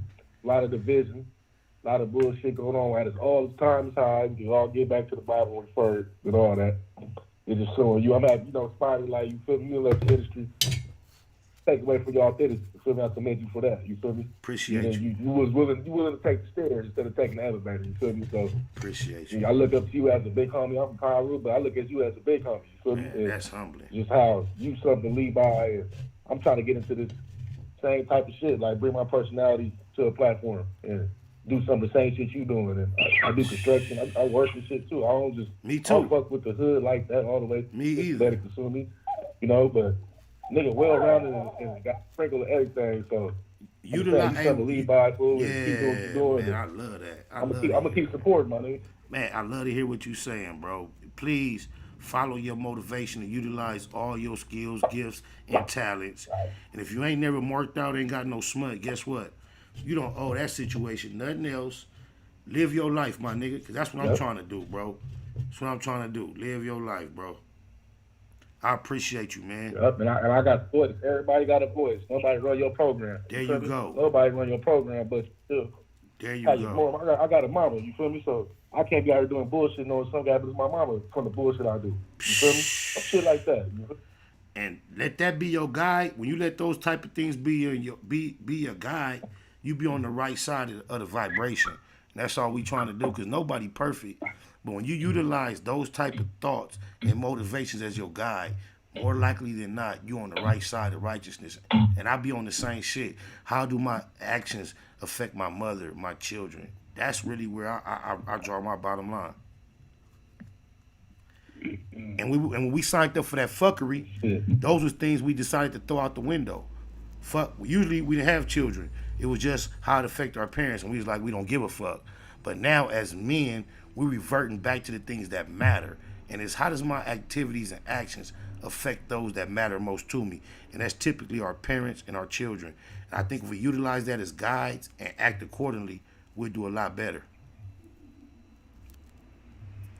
And that's why I started fucking with you, because like a lot of your perspectives was like, you know what? I feel you on that alone. It ain't on no a street nigga shit, but really like, who am I? What am I? How am I representing my peoples? And I got daughters, you feel me? Like I couldn't see myself just not being here for them, and then I come home and they on some fuck shit. Like that's all on me. So you know what I mean? Like I really appreciate your whole perspective and laying it out just like that, because that's what the youth need to hear. That. I agree, man, because everybody's aware. You can just look at road rage that goes across demographic when it comes to race. To have a violent moment of no control is easy to accomplish. What's more difficult and admirable is to have some rage potential and to be able to contain it. And that's what we have to practice, the discipline of being able to do damage, but the wisdom and the charity and the concern for our counterparts to not do that damage. And that's the level that we trying to reach as a collective. At least here in the black box. We not promoting the bullshit that we once represented. Even when we refer to it, it's only in a historical sense for reference. We're in no form of fashion promoting the fuckery. Don't never get it fucked up. It's not what we about. The message that I give to the public in general is the same message I give to my children when no one's looking. And when I speak to my children, I speak from the best of my knowledge, the things that are valuable and the things that are worthless. And being involved in this fuckery, I consider to my children worthless. So I don't explain it as nothing other than that here. However, I cannot deny my personal experience, affiliation, and association. And sometimes you hear me speak from that perspective, but it is in no regards at all a form of promotion on my mama. No, it's evidence. It's evidence as to like the experience and what you're speaking on, because if you ain't been through it, you really can't speak on it from the other side to keep somebody else from walking that line that you walking to the path of destruction, because we all know where it leads to. Thank you. And I want it's called evolution. Thank you. Evolution, growth, and I promise you, I did not approach it from, okay, I'm gonna look to today and be able to say this today. I really jumped head over first. At this point, with an opportunity to some extent redeem some of that. I often let y'all know I got lyrics, unreleased lyrics that say, through the years I done made so many shitty decisions, hard to believe I'm still sitting in such a pretty position. And I don't brag, I just express gratitude. Jita, gratitude is the attitude. I've often, since I heard the term, viewed my experience with a sense of survivor's remorse or survivor's guilt. But yeah, that's just me expressing my experience. I appreciate each individual that automatically relates, have been through similar experiences. You sound like it broke up, so. Yeah, I appreciate those that I don't have to explain myself to twice. Can y'all hear me? I'm here too. I don't know what happened. I don't know if y'all can. I'm watching them on the tube right now. Look, this is what happened. If y'all can't I hear can me, hear most of the shit he talking. If they can't hear me, thank you for using Blog Talk Radio. Goodbye. That's just my cue to say goodbye to you in the queue. Much love. I appreciate the callers. I appreciate your patience. I appreciate your input. But we was already trying to wrap it up. So I'm going to utilize that as a natural moment to come to that conclusion. I appreciate all y'all for tapping in with us today. As usual, that would never change. And few things I want y'all to remember about me. And I keep them repeated but one of the main ones is I ain't nothing like you fucking rap niggas.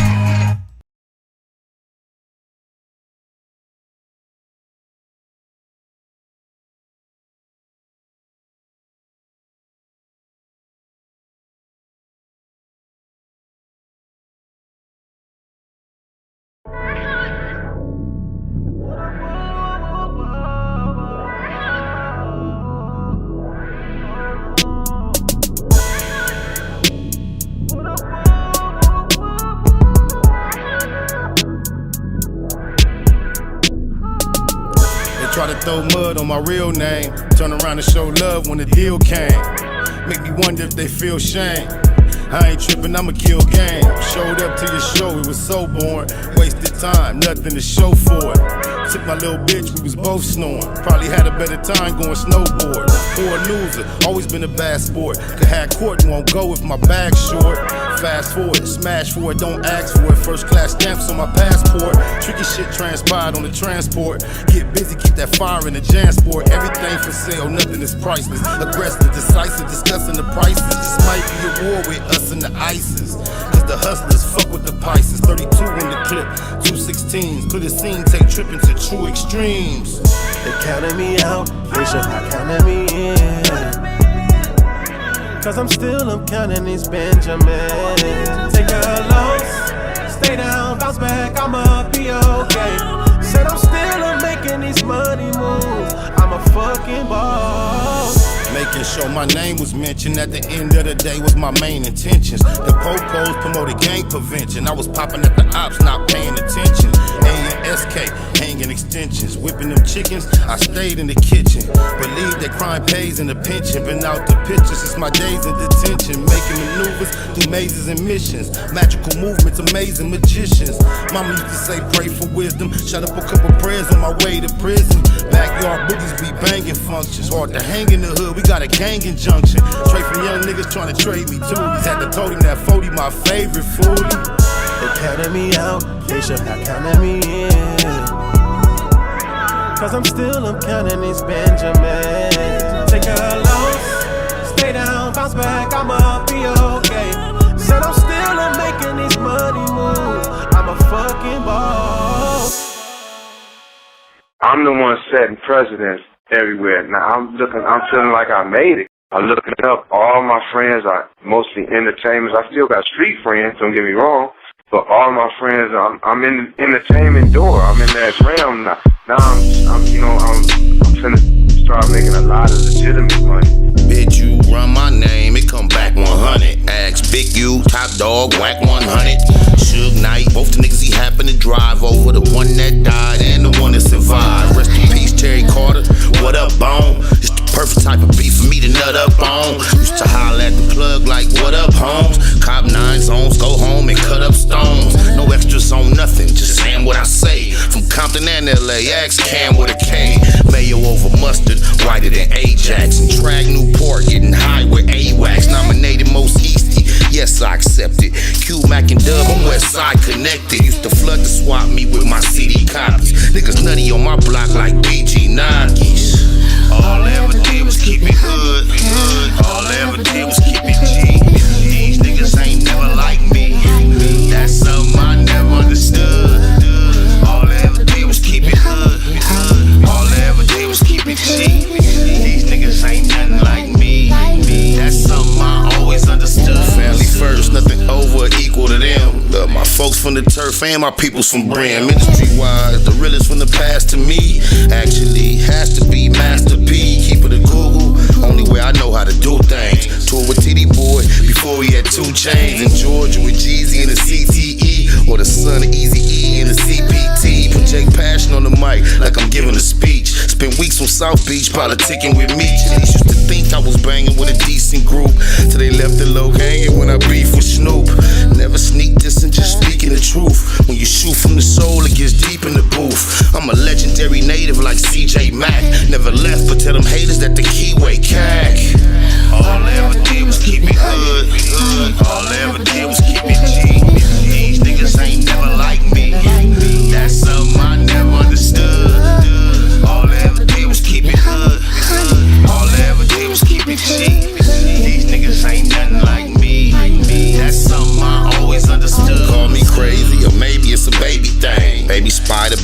line, baby lane. New Orlando before Burris war with Glencoe. Fuck them slow bugs, but his name was Winslow. Should've said with Chris Lighty, got blunted with Fab. Now no one damn near had to run it with Zab. That nigga Puto couldn't do nothing but laugh. Like you a fool, sticking moves, stay up under the jab. Grab a bag of that gag for $1,200 a half. Fuck the world on my handicapped brother's behalf. Hit the road and wear it out for a month and a half. Counting cash, I don't care about nothing but math. Usually I'm all alone with a gun in the lab. Like you should leave me alone, I don't wanna collab. Number one in my class, I been good crip. Run long and not fast like in hood nip. All I ever did was keep it hood. All I ever did was keep it G. These niggas ain't never like me. That's something I never understood. All I ever did was keep it hood. All I ever did was keep it G. These niggas ain't nothing like me. That's something I always understood. Always keep it hood. Nothing like me. I'm a G on Crip. I'm just like. You have impacted them. Only more so because you're not an actor playing a part. Right. You know what I mean? Like, I'm real life. Actualize this shit. Yeah. Actualize. You made this shit reality. Yeah. They don't have the mental capacity to be able to process that type of shit, man.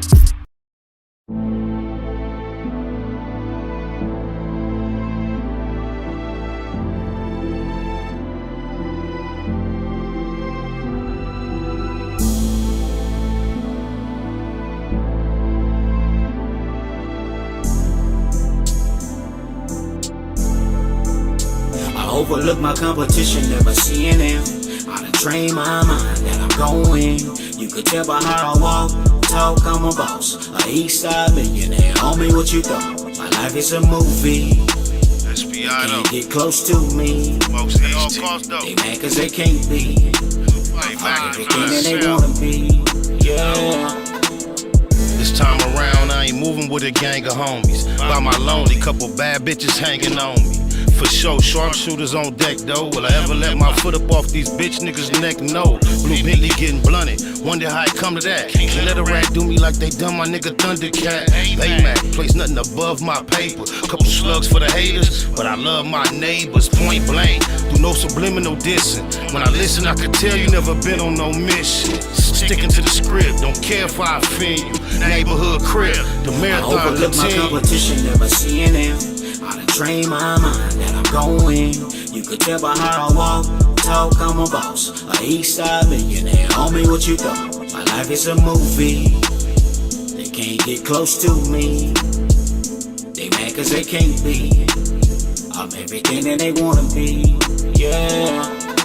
On the east, the streets anticipate my new release. Legendary beast, peace to Lil Tootie Reese. 97,000 in a day's work. It hurt to read the paperwork, we from the same turf.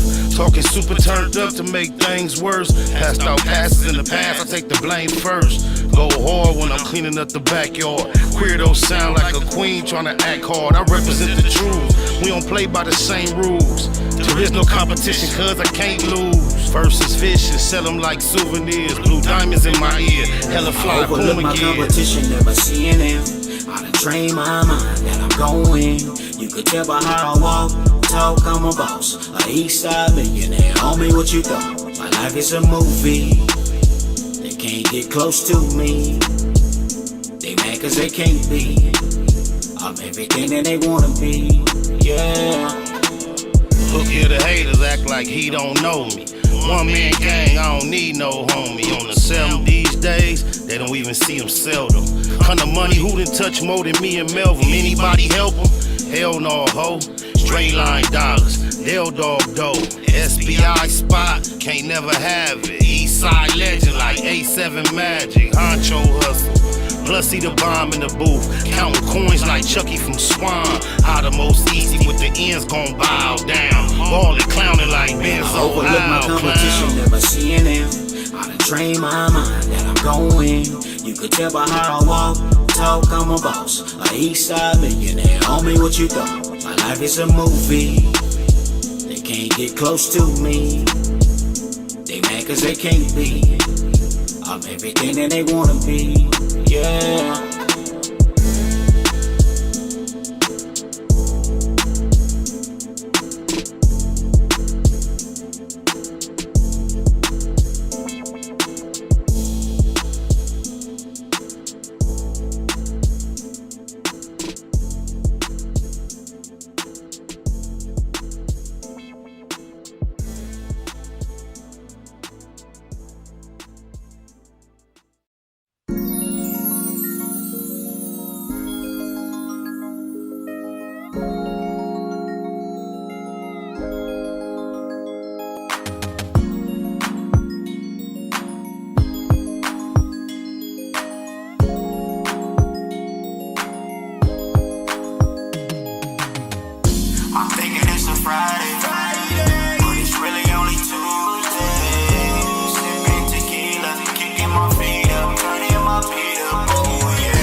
Russian cream.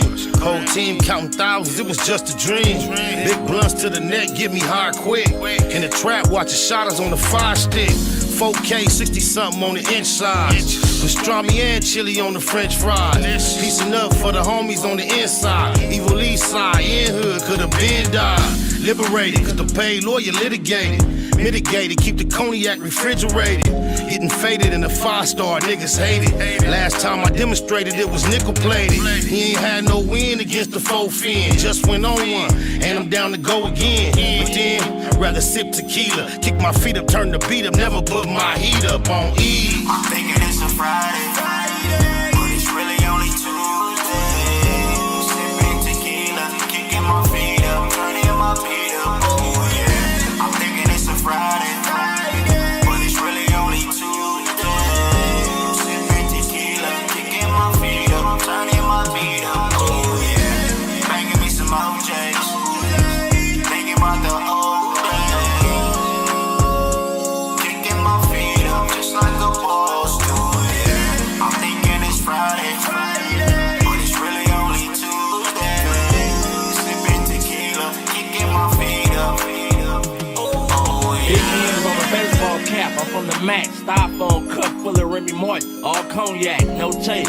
I used to duct tape the 38. Riders hanging out where it ain't safe on a Tuesday. Patron bottles, Magnum hollers, we get it in. Active like every day, not only on the weekend. Baby say she can't swim, just put your feet in. Take a shot of this tequila and stay away from the deep end. For death though, I'm too deep in. Mafia, on that BS, blue smurf and baby spotter. Gold rag around my neck or in my pocket, can't give it up. Blam on me in the function, wish I would put it up. Got me turned up, thinking about the old days. Homie and op, remember all my head up fast. But then, I'd rather chill and kick my feet up. Mafias and ECs, the real riders link up. I'm thinking it's a Friday, but it's really only Tuesday. Sipping tequila, kicking my feet up, turning my feet up. Oh yeah, I'm thinking it's a Friday, but it's really only Tuesday. Sipping tequila, kicking my feet up, turning my feet up. Oh yeah, banging me some OJs, thinking about the old days. Kicking my feet up just like a boss do. Yeah, I'm thinking it's Friday, but it's really only Tuesday. Sipping tequila, kicking my feet up. Tupac of my generation, and Pac was highly intelligent, but in our culture, street culture, especially in his generation, intelligence was viewed as a form of weakness. How do you get the people that's really affected by, what we're trying to solve involved?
Mathematical mode, marathon and making moves taken. The heartbreaking news made major breaking news. Nephews, nieces, siblings, seeds, stay confused. Waking up shaking, aching, praying that it's April Fools. Chosen child from the now, stakes is huge. Snakes and fake straddling the gate, it's too late to choose. Through violent visions gave victory, paid your dues. Motivated, demonstrated, elevated views. Truths don't die, we multiply. I ain't make the rules. Self-medicate, meditate, and celebrate the blues. Neighborhood, roller coaster, you can take the cruise, I'm good. Blue laces, suede Puma's favorite shoes. Jesus to the generation, you never save me on my babies. Most beautiful gift Pluto ever gave me. For such a precious life, who decides Christ? I couldn't view the slide twice, cause they crucified Christ.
Snakewood Nip Hustle. Big shout out to my nigga SPI, Spotter Low. You know I'm in the black box. Had to come through, tap in, show love one time. Yeah, y'all make sure y'all subscribe. Stay tuned. All that.